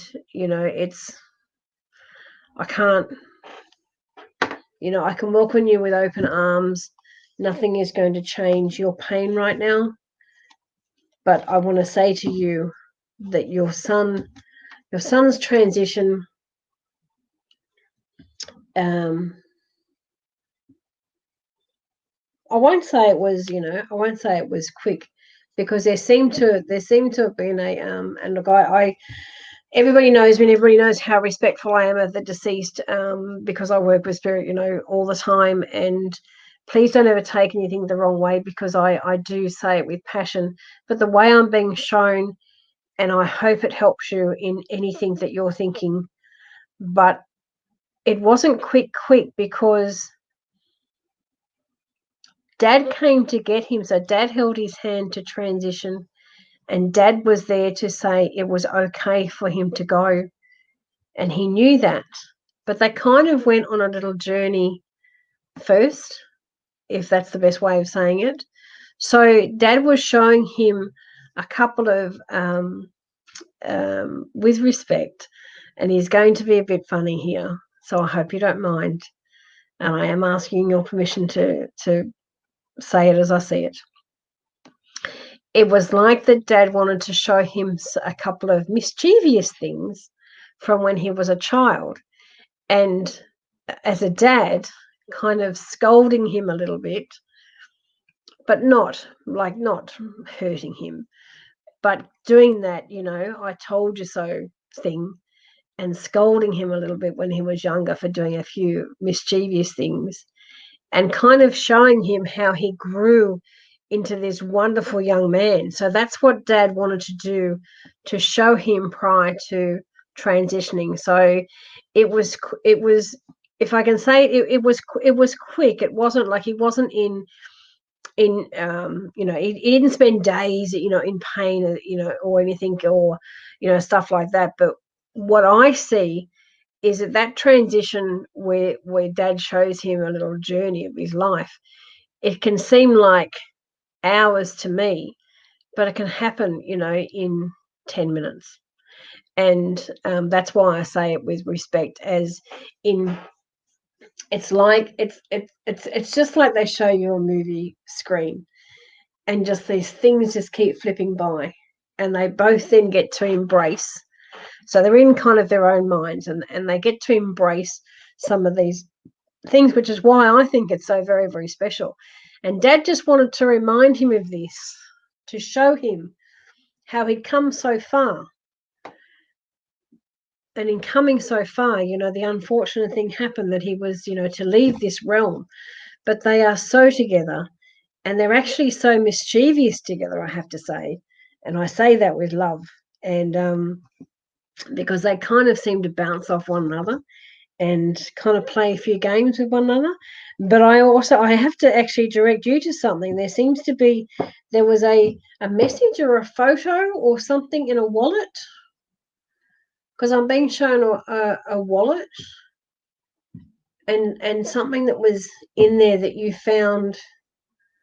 Okay, I'm being shown that you held it to your heart. So it must have been a photo that you saw in there and that you held to your heart, and it's a treasured memory. It's a treasured photo of him, and I actually think it's them together. Or there's two photos. There's something. I'm being shown that there's just these wonderful, wonderful pictures of them both. But you found something in the wallet and you put it close to your heart. So yeah, and they're thanking you for that, because they're saying that it's hit you really hard, and man, I understand why. But they both know and love you for the loving mum that you are, and the loving mum that you will always be. And I'm not saying there's anything bad coming up for you, but in time, when it's your time to go, they will both come to transition you, because their love and respect is they want to guide you in a similar manner. And I didn't say that to be morbid, it's just something that they're saying, that they're acknowledging that they will be the ones to guide you on your journey. And what I hear too is, don't get the paintbrush out. I have no idea what that means, but something about don't get the paintbrush out. So if you're planning something or giving something a fresh coat of paint, don't do it just yet. I don't know what the reason is, but they just jumped in to say that as well. Okay, now I'm just going to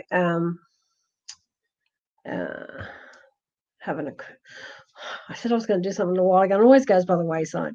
Thank you. Yes, I have so much going on, and yes, I didn't think I had the strength to get through what I have.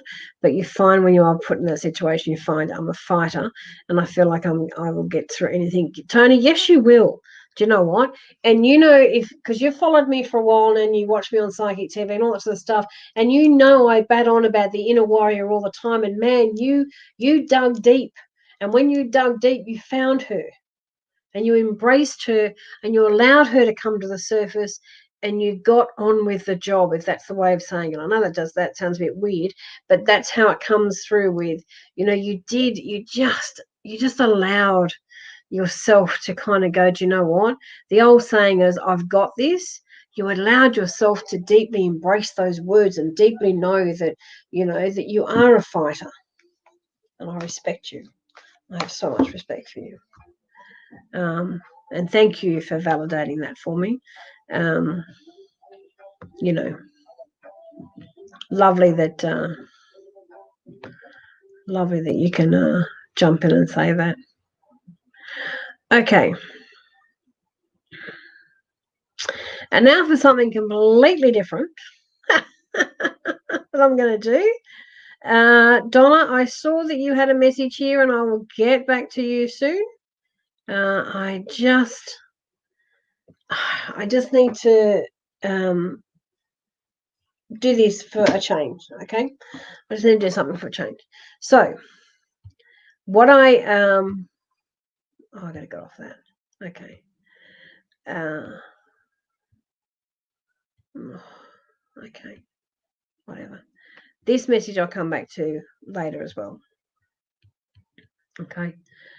I just want to I've got to get that message off. Okay. I just want to do something a little bit different, because Spirit is directing me into a way where they want to have their say, and they want to do it their way tonight, and which I think is funny. So what I'm going to describe is, in the next however long it takes, because I have a few spirits here.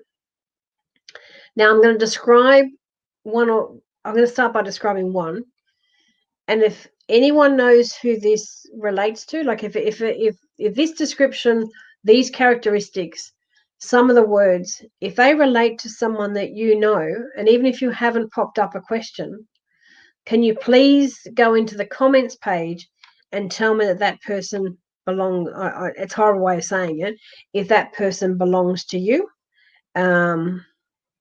because that's how Spirit wants to play it a bit tonight. So the first one I have here is actually a lady, and she would be offended if I said that she's an older lady, because she is in her late 70s. However, she has this way about her that you actually never ever know, and she's been like this all her life. You would never know how old she is. She holds her age extremely well. She has the most divine. I mean, I hate red because I can't wear red because it looks trashy on me. But she has the most beautiful red lipstick, and she has this way about her where she just she wafts into a room, takes a seat, and she just know that people. She just know, and she doesn't do it because she has a chip on her shoulder. She has been brought up in an era where you held yourself with respect and great regard wherever you went. You sat in a manner that when you sat and you crossed your legs a certain way, people just knew that you were a lady.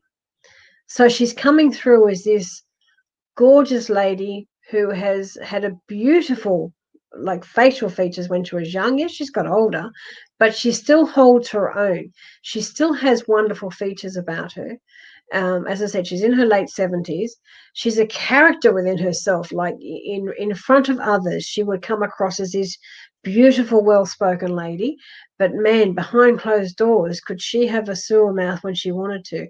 Not to be rude, but just, she could tell jokes in public that were funny, where she'd get a ha ha ha of a laugh. But behind closed doors, there was a bit of swearing in it. There was whatever else, and the laugh was hilarious. So she was kind of a showgirl, if that makes sense. Bit of a showgirl. So she's coming through to virtually say, at her funeral, she loved the music because it was upbeat. She loved that there was actually a lot of people there to wish her well and to send her on her journey. And I actually have to say to you that in her throat and her chest, like, because where I am right now, like, it's very, very tight. It's extremely tight. So to me, what she's showing me is her heart just stopped. So and she was a bit unwell, leading up to it, but the heart just stopped.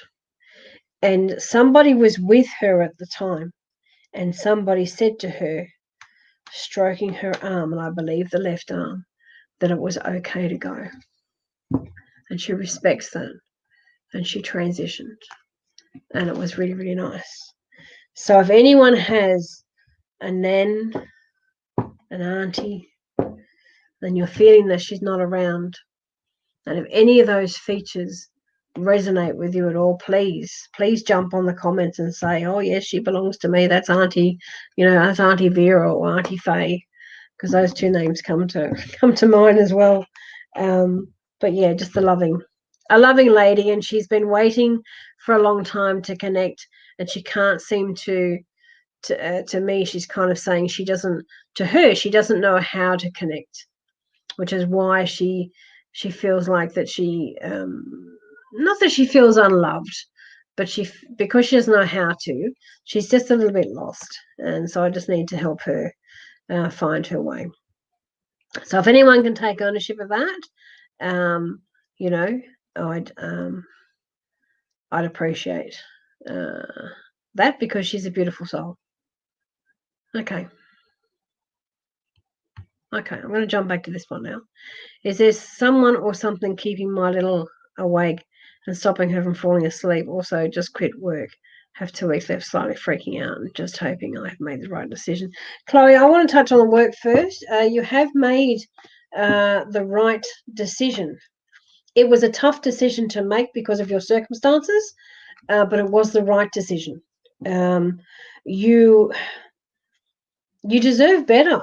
like I feel that you were I don't know whether the bullying also happened in your younger years, but you felt like you were kind of losing control because there was a few nasty people that were not treating you with respect.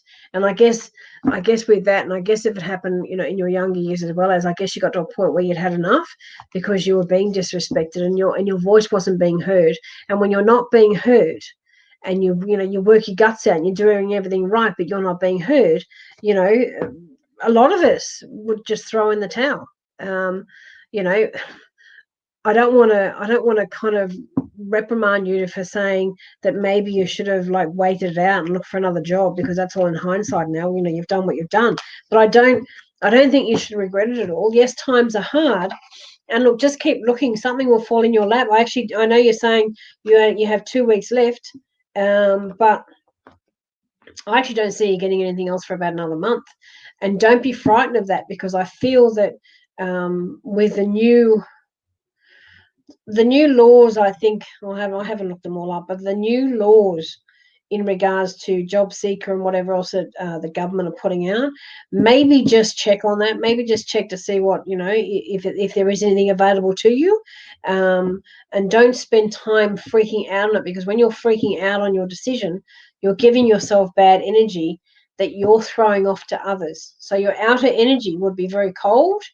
And I actually want to say to you, there's no one keeping your little one awake or keeping her from falling asleep. It's more about she's feeling and fueling off your outer energy, which is confused and upset and wondering, like you're stressing a bit and wondering, like, where am I going to get my next dollar from? Have I done the wrong thing? So all these stresses, your outer energy is then gone cold and your little one's feeling off that. So if you can kind of change your mindset about and accept the fact that you have done the right thing because of all the circumstances, then everything else should come into play and everything else should settle down. But I do want you to check to see if Centrelink actually has anything, because if they do, like, that'll just give you a bit more, like, I guess a bit more structure and being able to think, you know what, I'm going to be okay for a bit longer. So if you just want to have a look at that, that would be a good thing to do. And just make sure that the energy that you're giving off, because we can't control our outer energy, but when you keep thinking that you've done the wrong thing, or I'm not good enough, or what have I done wrong to, or who have I upset, or whatever, when people keep mulling over all these what ifs, it just fuels your outer energy to be cold, and people don't want to come near you, or people kind of are standing at their distance. And they're the things that you've got to watch, especially around little ones, because they will pick up on that and they will actually wonder what on earth's going on with you. So and the nature of the child is like the mum nurtures the child. You don't want the child thinking that they've got to nurture you. Yeah. So just keep that in mind. I think everything will be fine for you, Chloe. Paulus, hello, welcome. I don't think you've been to one of my lives either. Thank you so much for jumping in. Oh, compliments will get you everywhere. Why not? I hope you're well, and I hope everything's going great back in Hobart. But yeah, let me know how you're going. Be nice to say hi. And yeah, I trust everything's going well with you. Another person in the industry that likes to share their love, which is great. Okay. Let me have a look. Now, did anyone take ownership of that lady?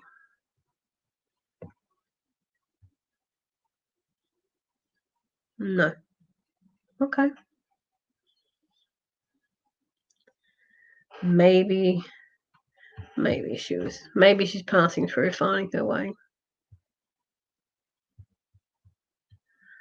Maybe. We'll see. Chloe, spot on with work. I've been there for 13 years and I've been through a lot with company. Thank you. Oh, Chloe, look, I'm so glad it resonated with you, and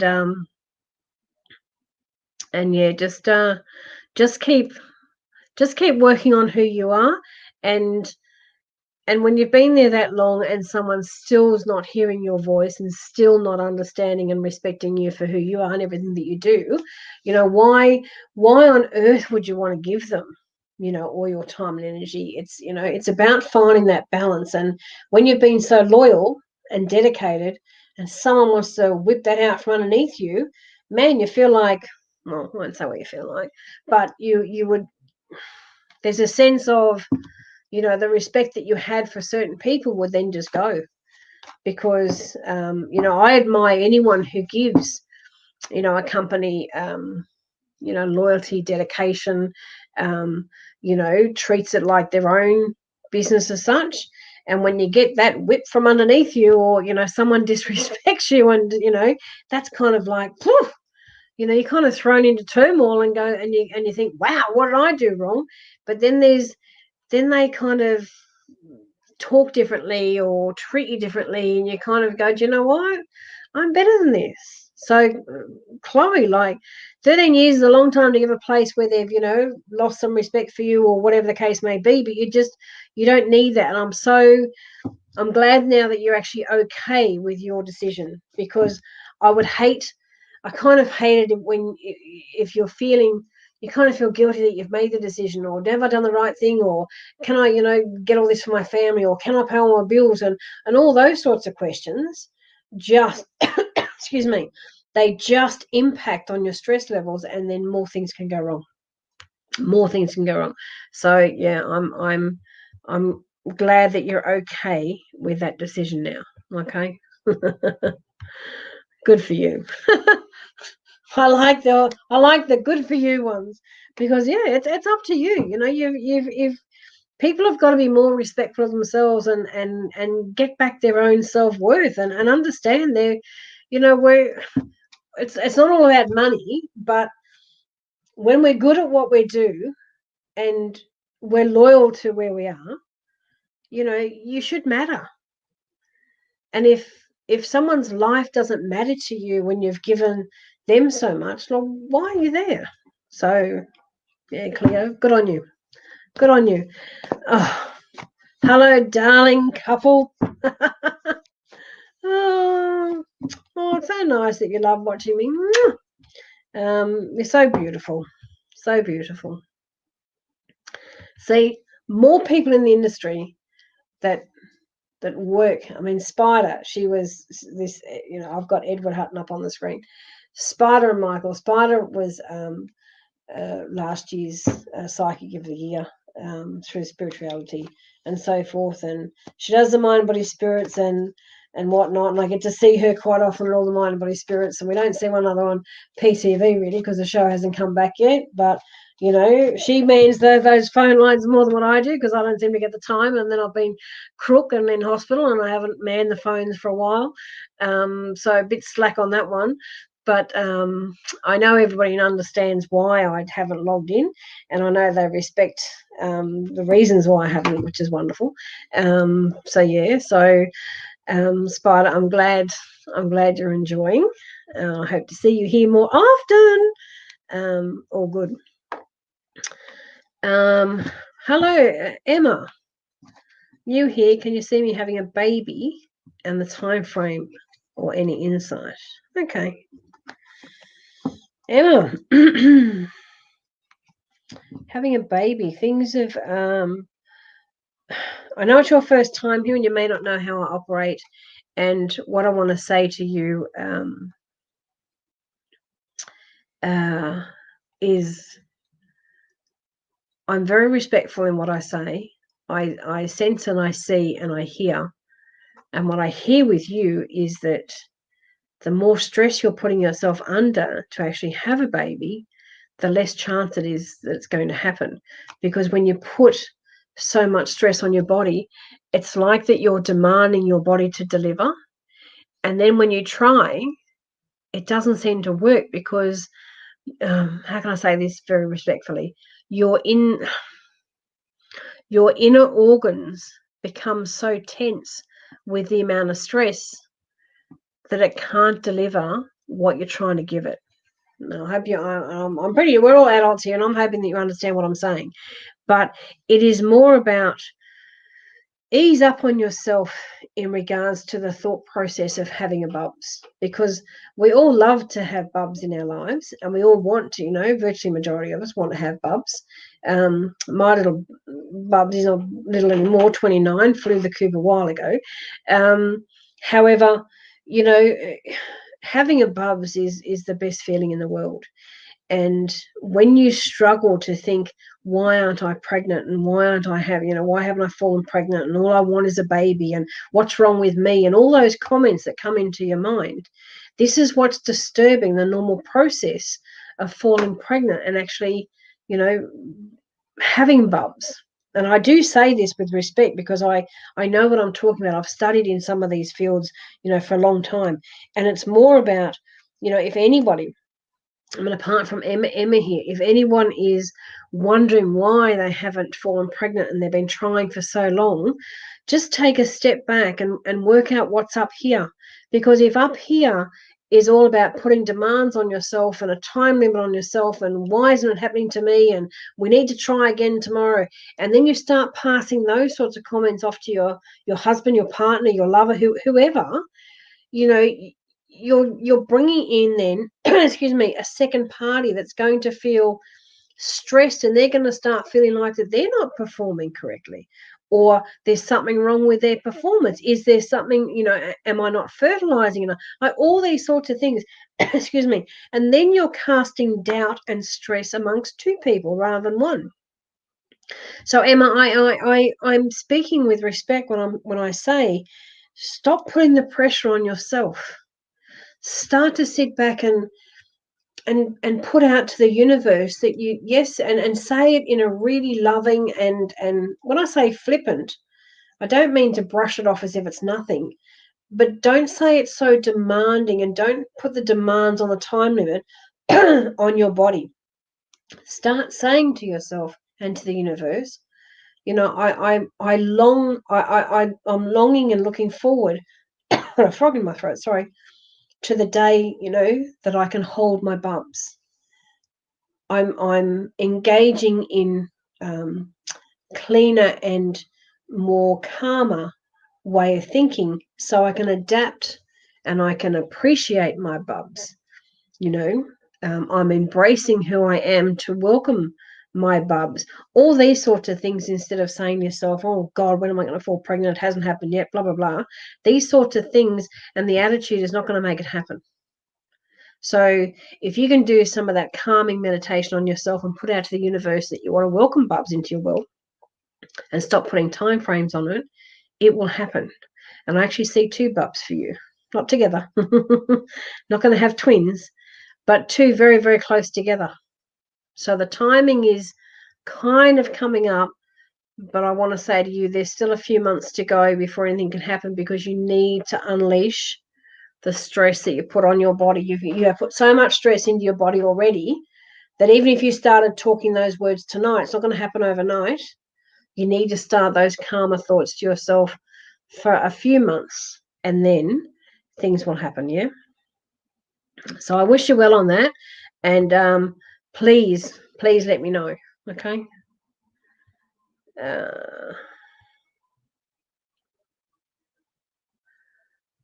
Oh, Judy said it could be her mum. Okay.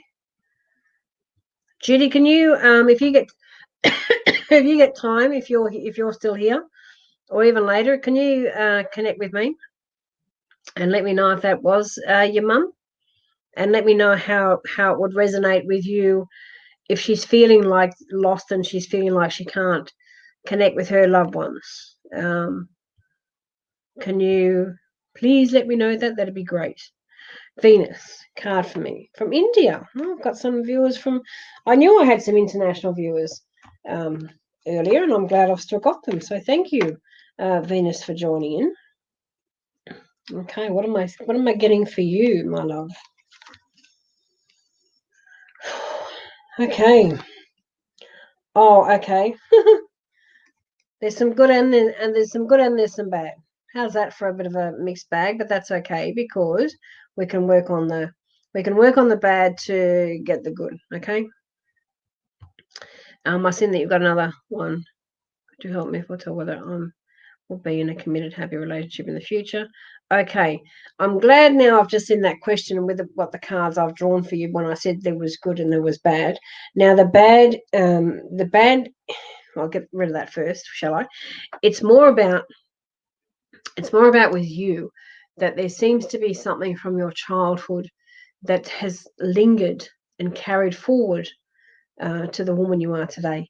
So this, what I'm feeling from childhood, and please jump in and correct me if I'm wrong, but I get it quite strongly, and in a way, it's also a little bit upsetting at the same time, because it's like when you're a child that you thought people walked out on you, you thought people left and they didn't come back.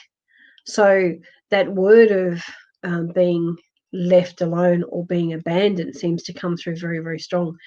And in saying that, it's a really awkward feeling, because I feel that I don't feel that it was both your parents. I feel like that one was still there, but you still felt like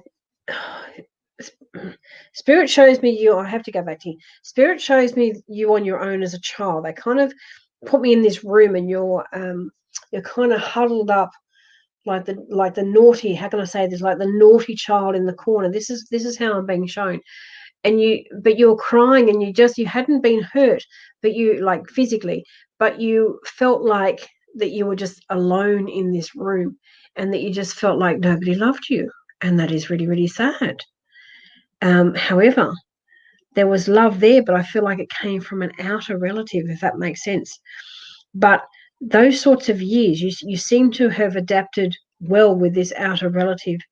But over the years, there have been parts of relationships where you have thought you're on the right path with somebody, and then all of a sudden, a memory from childhood comes through, and you start feeling like you're not good enough, or that you're not pretty enough, or you're not sexy enough, and I don't say this to be funny. I say it with respect. These are all thoughts that have gone through your mind, and you kind of give up, and you don't seem to value who you are to enable a person to love you like you should be loved, if that makes sense.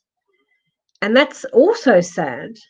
But the good thing in those two components of being sad is that you can work on that. You now know from a total stranger in Australia, you now know that if you work on releasing some of that old pain, the goodness in your heart then comes through with flying colors, where you will start to feel better about yourself. You'll start to feel, how do I say it, like a newfound confidence, where you kind of go, do you know what? I've released some of that pain, and I understand why I had that pain, but now I'm definitely going to work on it and release that pain, because when I release it, I'm so much lighter within myself, but I'm so much clearer and more focused up here, and I don't pick on myself like I do. And all of a sudden that will just stop, and you will all, very quickly you'll find yourself a new way of confidence. And in finding that new way of confidence, you go out there and you go out into the world, and you're happy with who you are, and then you start attracting the right people to you, and people who want to get to know you, but people who are like that kind of live off a different energy that you start to give off, and you're okay with it, because you all of a sudden become comfortable in who you are. And it's only at that point in time when you do that, that all that baggage that you've been carrying it'll always, like, it'll be a memory, because you can't change the past, but it will be like a people call it an awakening. People call it, I often would look at that then and say, it's awakening the goddess within you, all that sort of thing. And you become the best version then of you. And people start to see that, and you're not afraid of that anymore. And I want to say to you, if you want to connect with me where I can go through a healing process with you, it's more about you stopping the fear, you not being afraid of being alone until you find the right person that loves you for you. So Venus, I hope that's helped you, and thank you so much for being a first time viewer. I hope you want to tune in and every week, and please like and share my page, and allow people in your country or others that you might have groups in to kind of get some value. Maybe if they watch it back, they might get some value on anything that I've discussed over the period tonight. So I thank you very much for joining. It's wonderful. So okay. Now, Holly, I actually saw that Mum, Donna, jumped in earlier, which I haven't gone back to. And I will now, if that's okay, can I? I'm sure. Look, I've known Donna for a very long time. Like Holly, I've known your mum since we were teenagers, and we went overseas went to Hawaii in 1984. And yeah, we had a ball. What happens on holidays stays on holidays. We had a good time, and we know a lot about one another, especially after a holiday together. That's all good fun. And I know what happened to Granddad and Donna, Dad. And if that's okay, I will direct this to both of you, if I may, rather than do you separately. And I know how close Holly and Donna are. And firstly, I want to pass on my sincere condolences, and I did on the day, and because I know it was a shock. But what I want to say to you, Holly and Donna, and to anyone else in your family that are listening, you all being there. I don't know how many of you were in the room, but it seems like it was packed. And I won't say party in the house, but it seems like it was packed. But it was packed. This one's going to get emotional, so bear with me. It was packed with so much love. I can't say that enough. There was there was so much love. There was so much talk. There was so much reminiscing, I want to say. But the thing that gets me the most is the unity in the family of the amount of love that was in that room. I would love that. I would love that for my life. And I know I have many people that love me, but you know what I mean? The unity and the connection between you all is so very, very strong. And I want to say to you, Holly, in particular, that there was something that you said. Did you? Okay. I'm being shown a few things at once. I'm trying to separate who the messages are for and how they're coming through. But Holly, I want to say to you that were you in? Okay. Were you in the right-hand side of the room? I want to say the corner. I don't mean that you're put in the corner for a reason, but the right hand, if I was looking at a square room, the right-hand corner, and were you singing? Were you saying a poem? Were you reading something? Was it a letter of love from somebody or something that you'd written? Because I feel that you were doing something to that effect. And I feel like that was actually close to the end. And it was almost if you knew before, whether you knew before he passed, that you kind of knew, that you kind of knew that it was getting close. And it was almost like a signature song, a signature poem, a signature of words that you needed to say. It was something. Now, also too, this room that you're in is not actually, even though when I say like the room was filled with so much love, and he keeps showing me a room full of people, but the night of his passing, I actually don't think you were there. I actually think that you were doing something. I don't know. There is so much that he needs to say. Oh my God, he's just bombarding me. Okay. I'm gonna pull you apart for just a second. And I think it's because I decided to read for both of you. I think that's why I'm hearing so much. So I'm sorry if it's frustrating for others. I'm sorry if it's frustrating for you guys as well. Because I'm just going to kind of have to pull it apart a little bit. So I want to come back to you, Holly, and I actually want to. I still see you in that position, but maybe that was I don't see you holding his hand or being anything in the end with him, but I see you doing something to that effect of what I described, but maybe in the corner of your own home, like maybe in your, yeah, again, I come to that square room of being on the right hand corner side of a room, and maybe you were writing something to get ready for it or to do something. There seems to be words of love, words of affection, and some sort of reminiscing, because I say that with respect, that you were doing. So I kind of need to focus on that, and because that's what he's showing me. So he understands that you were doing that for him. Now to Donna, I need to say to you that with all the love in the world, such high respect, for you and hubby, so much respect, and I want to also too, I'm sorry this is getting drawn out. I want to actually say to you that you held your own, and you held others up, and you did the daughterly thing in a way of being so strong. But you had your moments, and you've had your moments since.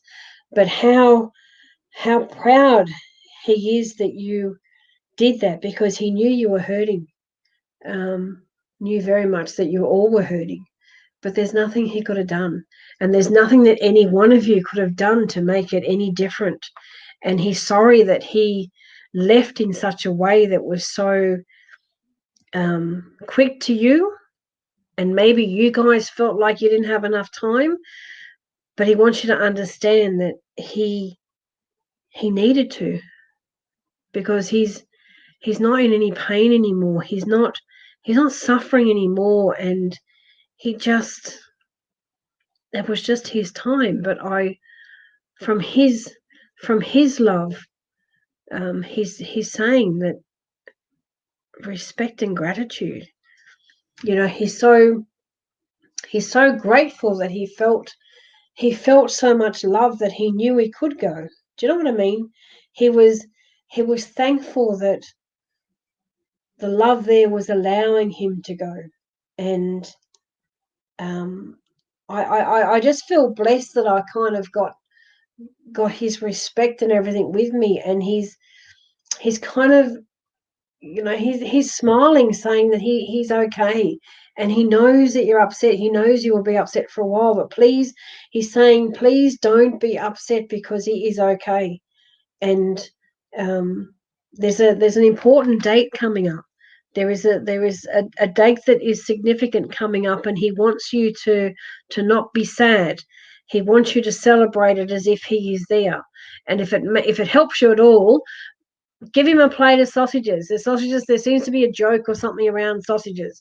It's an easy meal type thing, but it's like, no, you got to cook them properly, and all this sort of stuff. So there seems to be a bit of a joke about that. So yeah, look, I wish your entire family love, and I'm sending you so much healing to move you past some of this pain. And I can't personally take it away from you, and I don't say it in a light-hearted way that I'm not excusing it, saying you shouldn't be in pain, but he doesn't want you to be. He would rather you remember exactly who he is, and embrace all the good times that you had, and love him for who he is. I know you do, but he's saying, just love me for me, and I'm okay. And Holly, singing is your gift. Singing to more. He wants you to do more.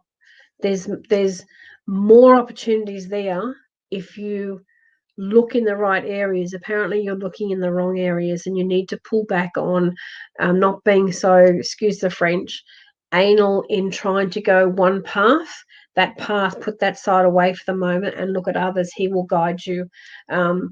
Speak to him. You will, maybe not straight away, but the more you kind of open up and ask him to speak, you will hear him. And Donna, the same for you. You will hear him, and you will connect, and you will resonate, and it will be wonderful. So thank you so much for trusting in me to pass that through to you.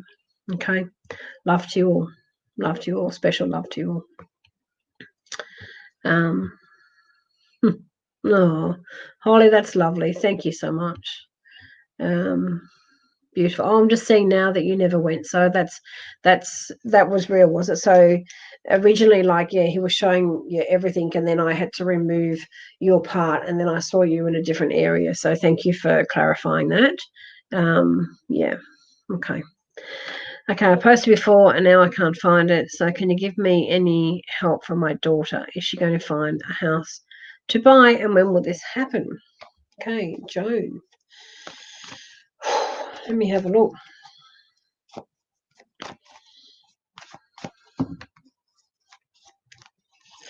I don't see her buying anything really soon, though. I think there's problems with there seems to be problems with money. There seems to be and I don't say that disrespectfully. There just seems to be some issues guided around about would she be able to get into the market as such. I'm not getting into it. I think she's been in the market, but to be able to find something that is actually the banks are going to actually cater for. I seem to think there's a question mark on what the banks will actually say to her, rather than her want or her desire for actually having one, because I know that's there. And I know she desperately wants her own, but there seems to be something, spirit is flagging something to do with paperwork. There seems to be a muck up with paperwork. So it's either something's not being approved, or someone is questioning her income or something to that effect, because there seems to be this question mark around money as to what is being holding her back from being able to get the house that she wants in this point of time. I do see, though, and it's going to seem like a long time away, though, I do see after the next financial year, which is not going to be to the end of July next year, that something seems to come her way. Something seems to, whether between now and then there's more money that she's able to save, or there's more money that she can actually earn to put aside. There seems to be something that she needs to do to collect a bit more money as such for the banks, or for someone to be able to say it's okay. There seems to be spirit keeps showing me there's a hold up. There's a question whether she can pay back as much as what she thinks she can, and I'm not being smart with that. It's something that spirit keeps throwing at me. So I think there's been an issue in the past with someone not being able to finance her enough or correctly, or someone did the wrong thing. Spirit have got too many question marks around buying the house now. It's not going to happen now. They're showing me that it's going to happen closer to the end of the next financial year, which is not till next year. So I'm sorry if that's not quick enough, or that's not the answer that you wanted to hear, or she wanted to hear, in being able to to get a house. But it does seem that it's going to take that long. Sorry. And by then, whatever this issue is with the paperwork or the questions around the money, that will all change, and it will change for the better. So I think that you'll be absolutely fine with that. So yeah, let me just have a look down the line. Okay, you're saying she's already got approval?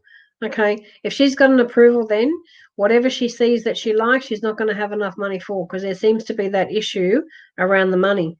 And also too, if you're saying that she's actually got the approval, can you tell her to please check that contract carefully, because there's something around that paper. My appearance around. lots of tears and too many hurdles. I pray for their help. Oh, Marianne, I'm sorry there's so many tears. Okay. You do, and I say this with respect, you do know that at any point in time you can sit and meditate and actually call your mum and dad through. You may not hear them the first or second time, but you will start hearing them. You know, it will seem like it's your voice in your ear, but it's actually their stuff coming through. So you kind of need to sort of sit back a little bit, not be what is the word? Be gracious about asking them to come through, because you will start to hear, but don't be cranky with yourself if you can't hear the responses straight away. But I also actually want to say to you too that all the hurdles that you've jumped this year, and I don't mean to be funny when I say this, but so many people have had to jump so many hurdles. It's just been incredibly insane. It's been COVID. It's been like all these Mars and Venus retrogrades, and the Mars one is still going on till I think mid-November, 19th of November or something like that. It has just been the worst year for everybody, upheavaling their lives, changing the way they think, changing the way they do things, changing the way they act. All sorts of stuff's been going on.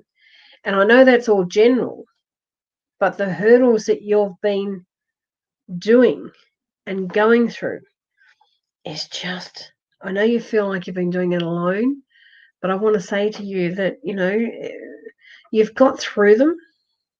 As much as each and every one of them, you're going to tell me that, you know, the one after that was harder than that one, and the one after that was harder than that again, the one after that was harder than, and they're all been very hard.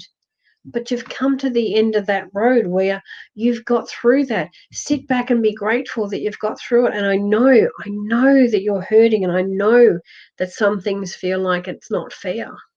I get it. I so get it. But while you keep telling yourself that, because you're still talking about hurdles all the time and still, you know, going over the same things and whatnot, the universe is saying you're still talking about it, so you still must want some more. So they're throwing more at you. You know, I teach people that when you meditate and you generally ask for things and you ask for specific things for the universe to bring in, when you keep going over, whether it's a breakup with a partner, whether it's a loss of a job, whether it's you know, parents or something passing, or animals, or you feel like you're stuck in a rut and there's all these hurdles, you know, thrown at you, and it's stressful. When you keep focusing on that, it's kind of not shifting. And when it doesn't shift, it then becomes a burden inside us. And when it comes a burden, you can't see that it's like damaging the inside. You can't see that parts of the remnants of this will stay in your gut. And when you do start to move forward, that ends up being like past trauma stuff because you're carrying it. So I need to say to you that if you can start to kind of stop beating yourself up about all the hurdles that you've had to jump, and pat yourself on the back for actually jumping them and getting past them. And if another one comes your way, well, you'll jump that one again. But the more you kind of go over all these old hurdles, the more the universe is going to say, well, you're still talking, you still must want it. I'll throw you another one. Throw you another curveball and see how you deal with that. But sometimes the universe throws them to you so you can learn particular lessons. And when you learn particular lessons, it might be about you then finally understanding that there's something that you haven't been doing, or there's something in there that you can teach others. Because the universe throws me a bucket load of hurdles, and each time I think I'm not going to get up from this one, but I get up with pride. But I know then they've sent it to me because in my world, I'm then able to teach someone else how to get through that.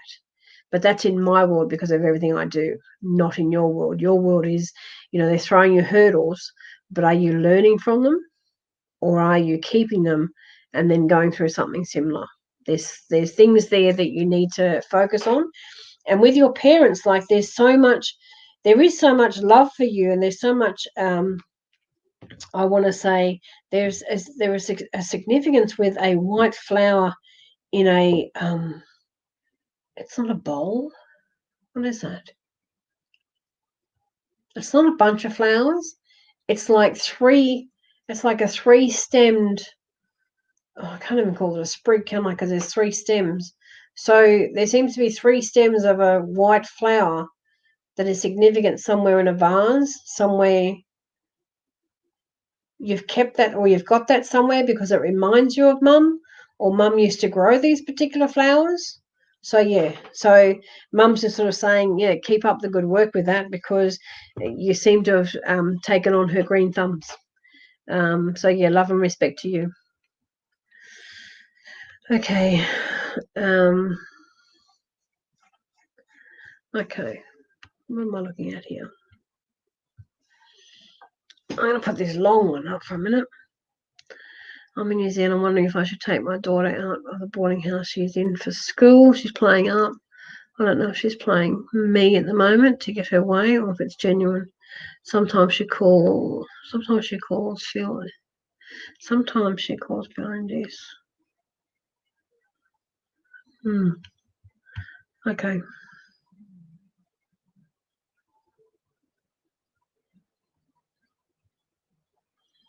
Okay, Angela, I'm going to be real left wing here, because Spirit. The first thing Spirit is jumping me to is, I think it's a bit of, with respect, I think it's a bit of half and half of playing you and actually something being wrong, because I seem to think the part of her that is trying to tell you something, or is acting out of something, is because something is going on at that school, and I think that you need to get the bottom of that.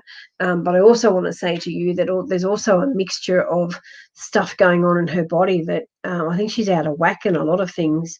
And whether that's just the magnesium and zinc that she hasn't got enough of, and therefore, if she hasn't got enough of that, then her hormones are all playing up. Then I think it's time to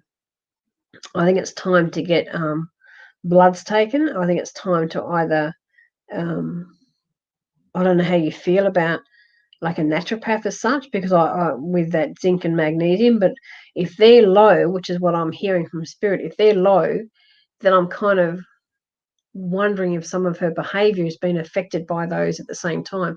So there's parts of Spirit that are sort of saying she is not focusing properly, and there is something wrong. But also too, there's parts of her that kind of is also wanting the attention, but I think she's wanting the attention because no one, and again, sorry, with respect, no one has listened to her in the past, and that doesn't have to be you. That could be someone at school's not listening to her, or a teacher's not listening to her, or something to that effect, because she feels like she has to keep being annoying to get that attention for someone to actually listen. So I would probably, if I was in your shoes, I'd actually probably sit her down and say, I am listening to you, and I am going to get you some help, but you need to work with me. You need to kind of come to some of these appointments so we can try and sort something out. So you've got a plan put in place, and I need to say it that way, because it's when you can have plans in place and talk about those, that she might kind of bend in a way and sort of say, do you know what, mum is listening, and she's trying to understand me now. I have to try and do what I can do to help get myself better. Because I think, when she gets the confidence that someone's actually listening, that fear of nobody listening to her, that will change some of her attitude. But I also want to say to you that so will an input of magnesium and zinc. But I think it's a good idea to get more than just those levels checked, because I think there might be just a cocktail of things not working right for her. There is what I see. But also too, when I say cocktail, I don't mean a cocktail of alcohol or drugs. You know what I mean? I think it's just a cocktail of a few nutrients that she's not storing correctly in her body, and that can affect the brain. And once that can be affected with a lack of, like, women when they've got low iron, their whole body is affected with, lethargy and I can't bother doing this, I can't bother doing that, and it's all about just their iron levels. So I think with her, and I come back to saying that, it's more about getting those levels right. And I think if they get tested and you can see they're out of balance, then you'll be, even she will kind of embrace that and go, oh, wow, is that all it is type thing. But I mean, it's more than that, but I think that has to be looked into, okay? Because to me, yes, it's not quite right, okay? She's currently under the health system, but they are to and fro, okay? I do give her magnesium. She has been bullied in the past, and we did. Okay. It's not rectified, but also to Angela, if you're giving her magnesium, you need to give her the zinc as well to balance everything out. Otherwise, one will go up and the other one will stay down, and it doesn't give you that balance, and it will still remain unbalanced. And the magnesium actually should be taken 3 times a day, breakfast, lunch, and dinner. Some people think they just need to take it once, like once a day, and that's enough, but it's actually not. 3 times a day, and then the zinc in the afternoon, preferably after you have something to eat, with that. And you can't, if she has an issue with low iron, you can't take iron and zinc together. Just throwing that out there, because that will make a upset tummy. So yeah, but there's the bullying at school didn't get rectified. I'll be taking that up again. I don't feel that was rectified at all. I feel that I still feel like she's not being heard, and that's more with the teachers. So something's really not right there. So if you can have that checked out again, with the school, but also to get it. Okay, you're coming in thick and fast here. She also lost 3 friends to suicide over lockdown. Oh, okay. Okay. If people are taking their time and not addressing the issues, you need to, as the mum, you need to kind of take the bull by the horns and get in someone's face with that. More so if she's lost some friends to suicide, and she, as you're saying, like, she's tried to take that path as well. It's this is all not fun and games. This is serious stuff. And you need to be not aggressive and abusive on a phone for someone to take notice, but the concerned mum, like, I know you are, like, don't take me the wrong way. I know you are, but something stronger has to be said or understood by the medical profession as such, to understand that, the importance, and this toing and froing has got to get in line better. Whether you kind of try and get in one doctor's ear and say, please help me on this, please work out a plan, please, stand by me, and go, bang, bang, bang, bang, bang, and try to get everything done. And the more you're the engaging mother, and look, as I say before, I know you are, so don't take me the wrong way, but I'm looking at it as an outsider looking in, and what I get from spirits, all like, you have to be not this aggressive mother that demands, this and this, and people just go, oh, another bloody angry mother, but just someone who, tries to bring the right people to get them on side, to whether it's you see the GP every week, or you see a psychologist every week, or you see a naturopath every week, to get it all down pat and get it all sorted out. It's something along those lines where you get into having a proper setup of stuff to help, instead of toing and froing. I know that sounds a bit hard, but just keep on the right path. I mean, she will come good, and great that you're giving her magnesium, but as I said, back it up with the zinc and that as well, because otherwise you're actually, you're making the levels. If the levels were a bit this, or a bit this way, now they're really big because you've added the magnesium, not the zinc. Yeah. And yeah, so it's about balance, I know, but it's more about hearing her, understanding her, and then you as the mum getting the professionals, everything, to understand you and her together as a team, and to work, like, to have a team to work together to get her well. Yeah, Angela, let me know how you go with that, and I'd be interested to see how you go.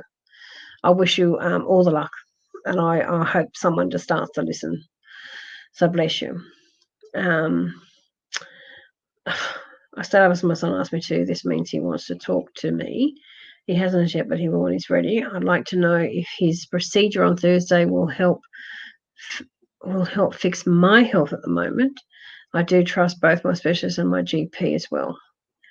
Let me have a look. This means he wants to talk to me. He hasn't as yet, but he will when he is ready. I would like to know if this procedure on Thursday will help me fix my health. Okay. Okay, guys, I've just seen that we have a troll. I'm surprised it's taken all night for this stupid troll. I will get him blocked. In fact, I'll do that right now. Block user. Just so he doesn't annoy anybody else. His name was ITZ. It's can go and get it's. I hate trolls because some people who don't know who I am think that I might have someone else working for me that's putting that out there. Everybody that's here right now and everybody that knows me very well, Mystique works on her own. So I don't have anyone sending out messages saying to inbox them to, for to get a further reading on all that sort of stuff. No.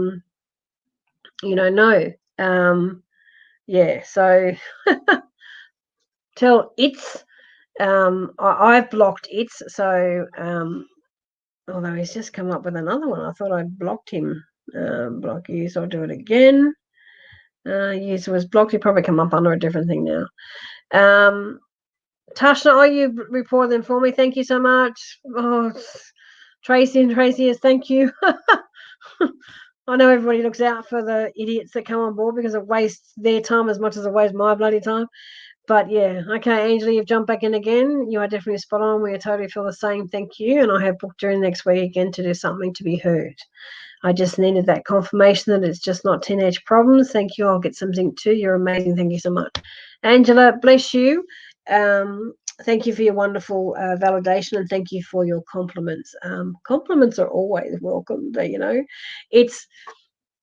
This is my passion. This is my world. Like Mystique is me. I've been seeing, hearing, and sensing spirit since I was 3. And as I said earlier, for those who missed it, because I'm not shy about my age much, I've been hearing it and connecting with spirit since I've been 3.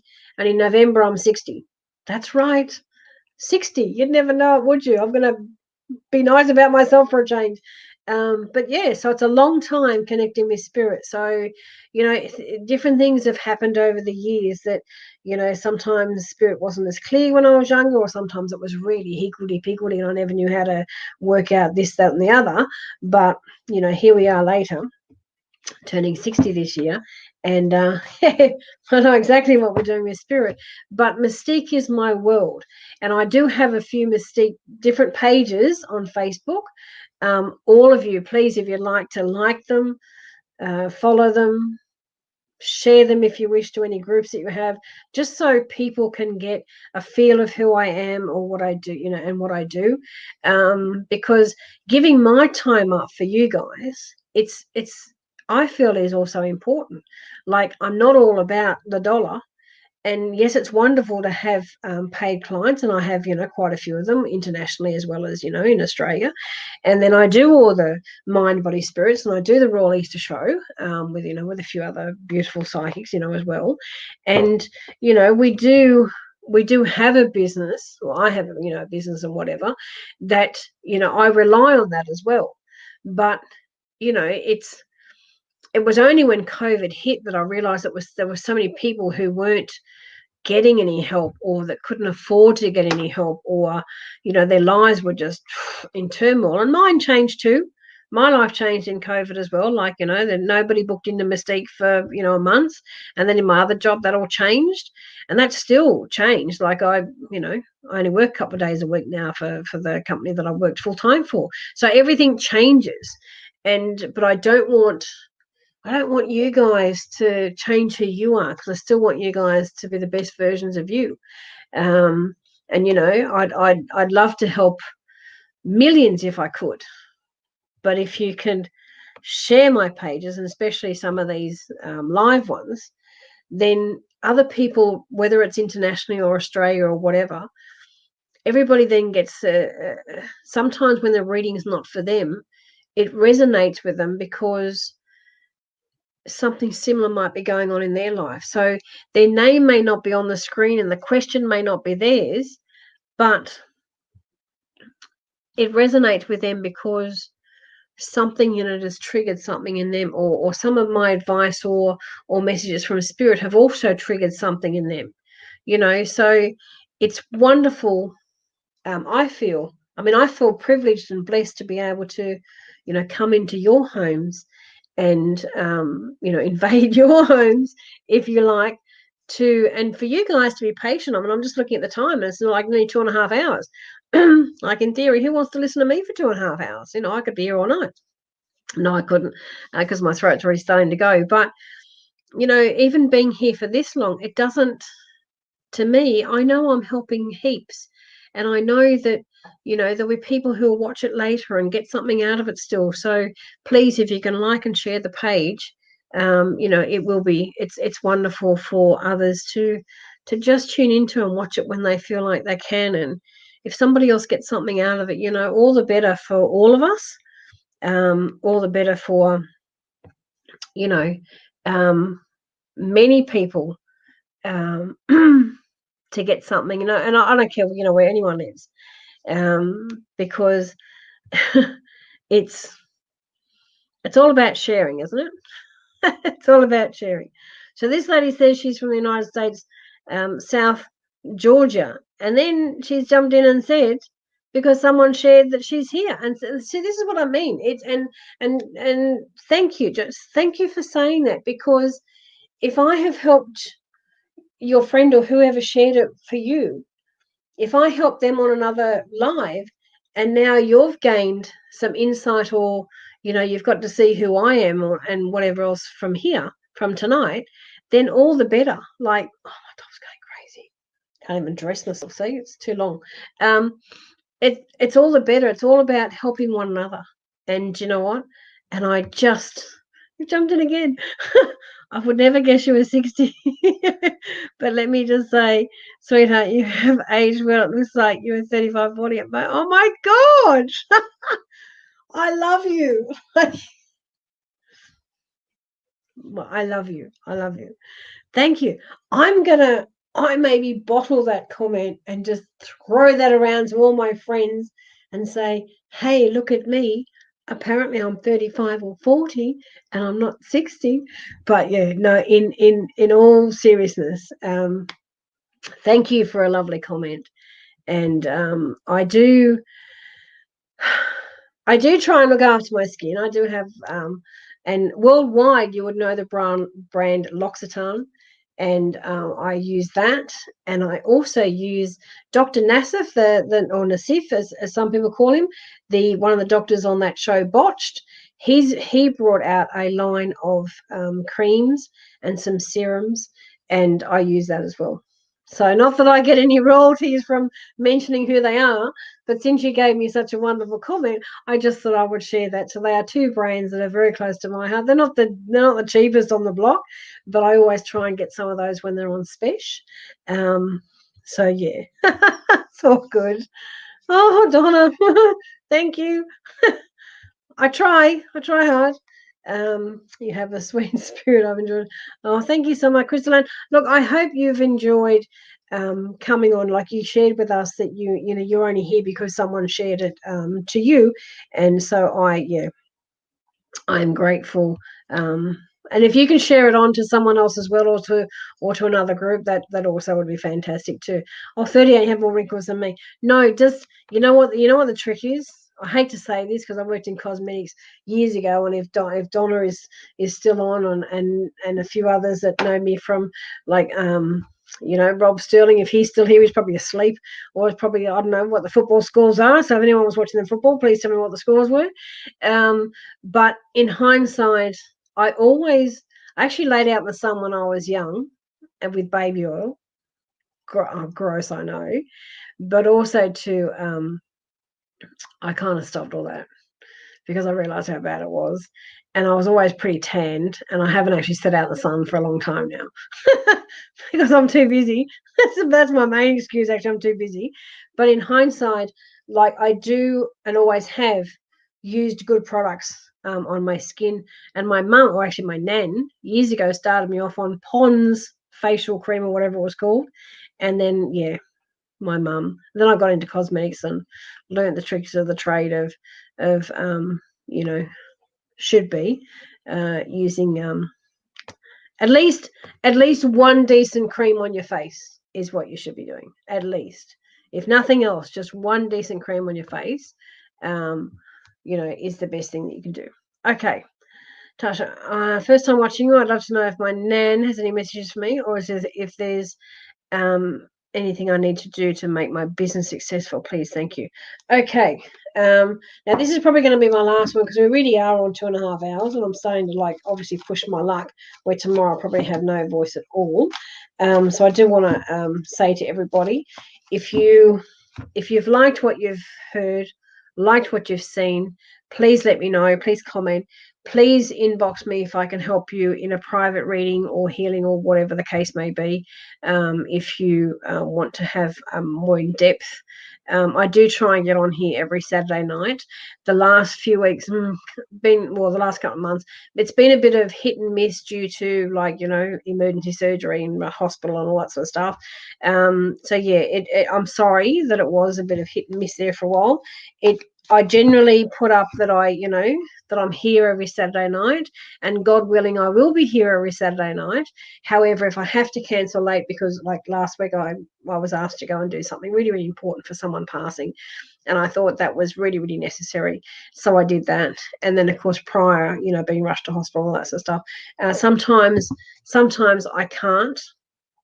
But I do love what I do, and I love when I'm on here because I know I can embrace you all. I know I can help as many people as I can. So, and I will continue to do so. So share with your friends, share to groups, and just let them know every Saturday night, you'll see this face. Oh, does everybody like my new Mystique sign? Everybody like that?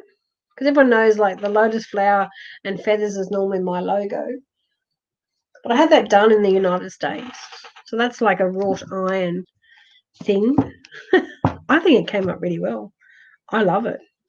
Except I went to put it somewhere else today and it didn't quite sit. So I had to think about where else I was going to put it for tonight. So I hope everybody loves it like I do. Now, getting back to Tasha. See how I get off track? This is why I'm on here for so long. I always get off track. Okay. Tasha, Nan, let me tell you that. Oh no, I don't think the lady that was here before was your Nan. Was she? No, I think that's Judy's now. Do you think that's Judy's mum?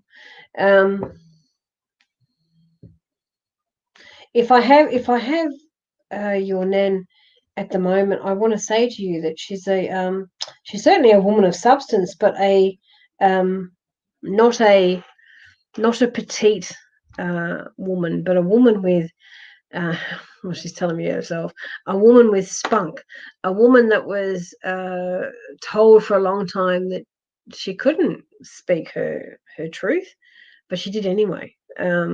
So she was a type of woman like that. And I want to say to you that quality in her, she claims that she's passed it to you, but you are like that yourself. But at times you get hurt because you speak your truth. But I want to say to you, as she says, keep up speaking your truth, because there's people in life who are never going to like it, and there's people in life that are going to love you for it. And if anything from her, you've learned the trials and tribulations of speaking your truth.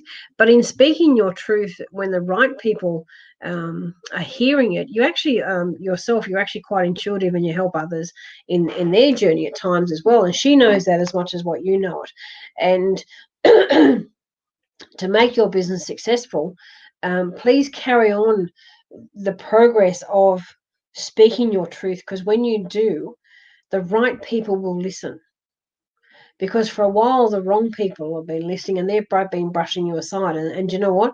They're not really important, because they're not the people who are going to help your business be successful, to be quite honest. They're the people who will rubbish you from behind and maybe pretend that they're your friend, if that's the way of saying it. But you have to be careful in who you expose all your spirit says in a weird way, spirit says who you expose all your secrets to, but it's not about it. It's not about secrets as such. It's, to me, that is like, don't tell everybody all your trade secrets, because your business is yours. And if you keep telling people what your plans are, what you're thinking of doing, an idea that's popped into your head, there's some people around you that will just steal that. And if they steal that, then you will look like the one that's copied them when it's actually been your idea in the first instance. Yeah. So all that sort of thing has to you have to reel that in, because you're very good at what you do. When you speak your mind, though, speak it at times a bit more, how do I want to say this, a bit more pleasantly, maybe with a bit more like how do I say it? Like a bit more spunk to it rather than any aggressive. So you can be assertive without the aggression. Some people, when they try to be assertive, they add in aggression, or they add in that they're very forceful and all this sort of stuff. And there's ways of learning how to be assertive without having the aggression. Yeah. So when you do that, and you speak your truth in that manner, people will start to listen, and your business will start to just expand, and you'll kind of go, shit, where did that happen from? But this is you coming back to you, and you knowing that what you're doing is respectful. But stop. I know you get excited when you have an idea, but stop sharing that. I used to do that, and everybody stole all my ideas, because when you're creative, or if you're artistic, or you just have this mind that comes up with all this stuff, you do like to share because you're excited. So you do like to share, but be mindful who you share it with, because I have been burnt many times in having ideas in this industry, and then the ideas in my head told a couple of people, and bang, next day they're having it as theirs. And then if I do it, then I look like I'm a copier. So stop doing all that. That's why I work on my own, do everything on my own, because then I'm in control of that. And there's probably 2 people that I totally trust with my information, and I might bounce some stuff off them, but otherwise, no. Keep it impacted, and you'll do well. You really will do well. So let me know how you go, and I hope that's helped. Okay. All right. So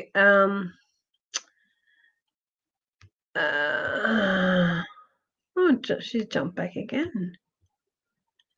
I've just become very interested in the gifted, amazing people like you. I've never talked with psychic before, but I've been really studying, researching the gift you have, and looking forward to a reading on it. Awesome. Thank you so much. Thank you, thank you, thank you. I'm just going to have a look at this. I've been looking at the sign all night. It's great. Thank you, Julie. Oh, I love it. It's a bit weighty, but I love it. Thank you. Is the job you see me doing in a month's time my house business I'm working on? Sorry, just thought I'd ask. Sorry, I'm doing it. You need to expand what your thoughts are, Chloe. And I say that with respect. What you're doing right now is not enough to make it worthwhile, money-wise, yeah?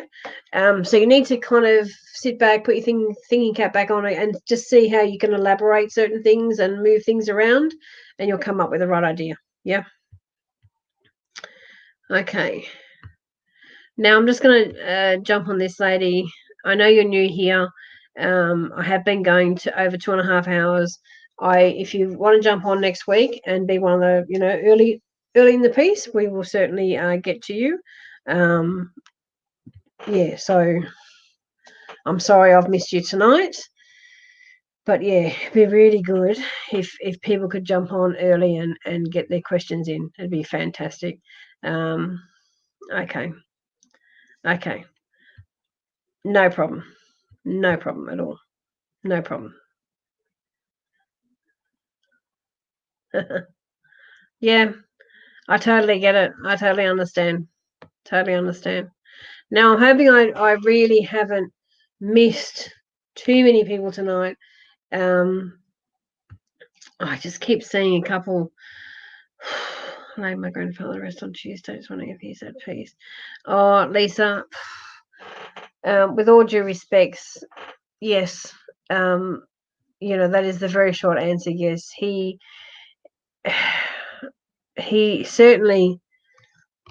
certainly is in no further pain, and nothing else. I don't know why he's saying this. This might make sense to you. It doesn't really make sense to me. He's saying nothing else can destroy him.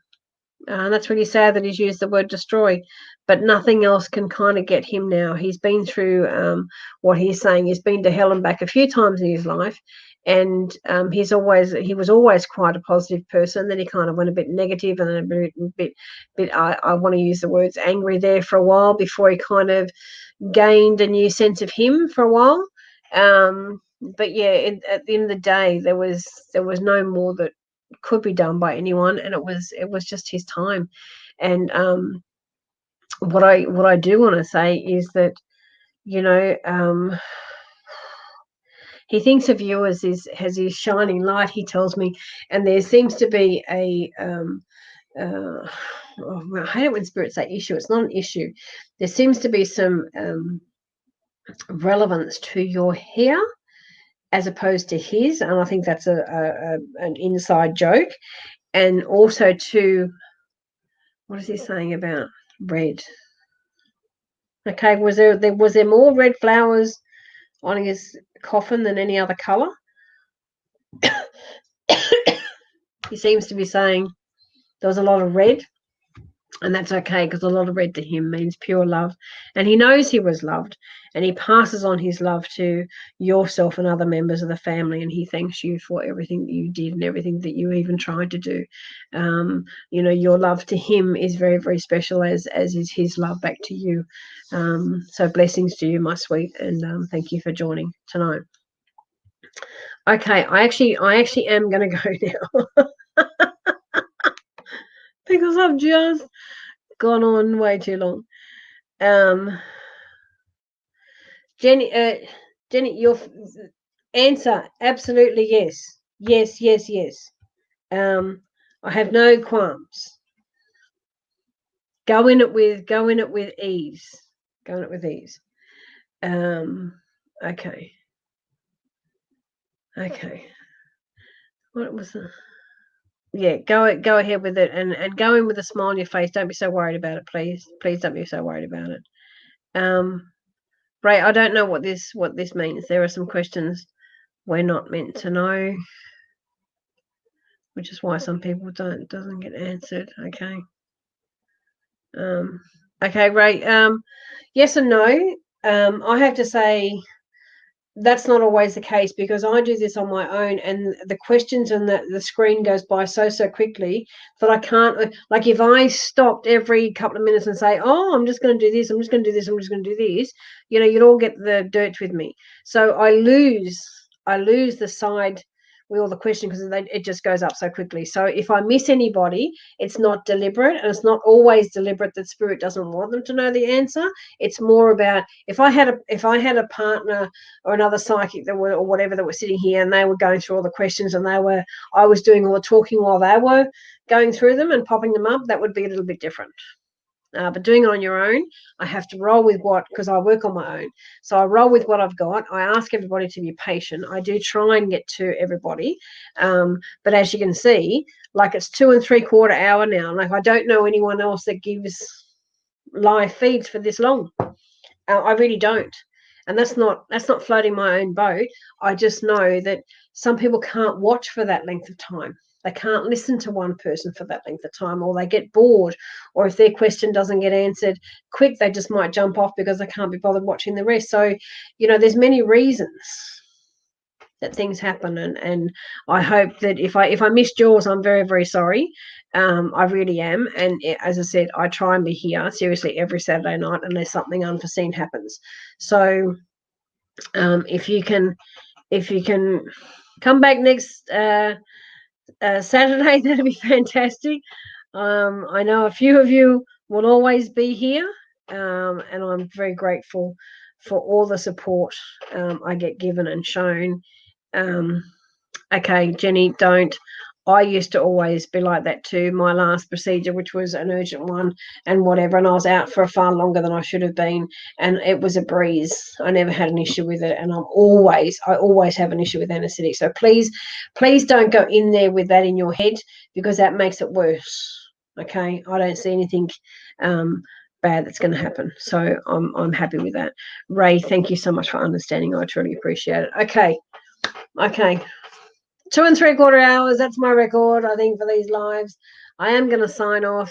Again, to help everybody else in the world, please like, please follow, please share this page. And I have about 5 other pages that they'll all start with Mystique something, Mystique psychotherapist, Mystique holistic counselor, Mystique intuitive spiritual healer. Forgotten all my own pages. You'll find them. Seriously, you'll find them. Just Google, find them on Facebook. Share this live feed. Allow many people around the world to tune in and maybe help them under difficult circumstances. And for everybody who has tuned in tonight, I thank you from the bottom of my heart. You're all very dear to me, and I do mean that. I don't say that with any disrespect whatsoever. I do mean that, because without you, I don't have a show. With you and you embracing me, then I have a show. Okay. So thank you. Have a great week, everybody. Anybody with anything, that wants to book in, please, my website, Mystique, MSTIQUE.net. And I changed it all today, and it's all new and exciting. So if you want to go on there and just even have a look, please do. And as I said, I wish you all a wonderful week, and I will see you next Saturday at 8 p.m. God bless and good night. Thank you so much.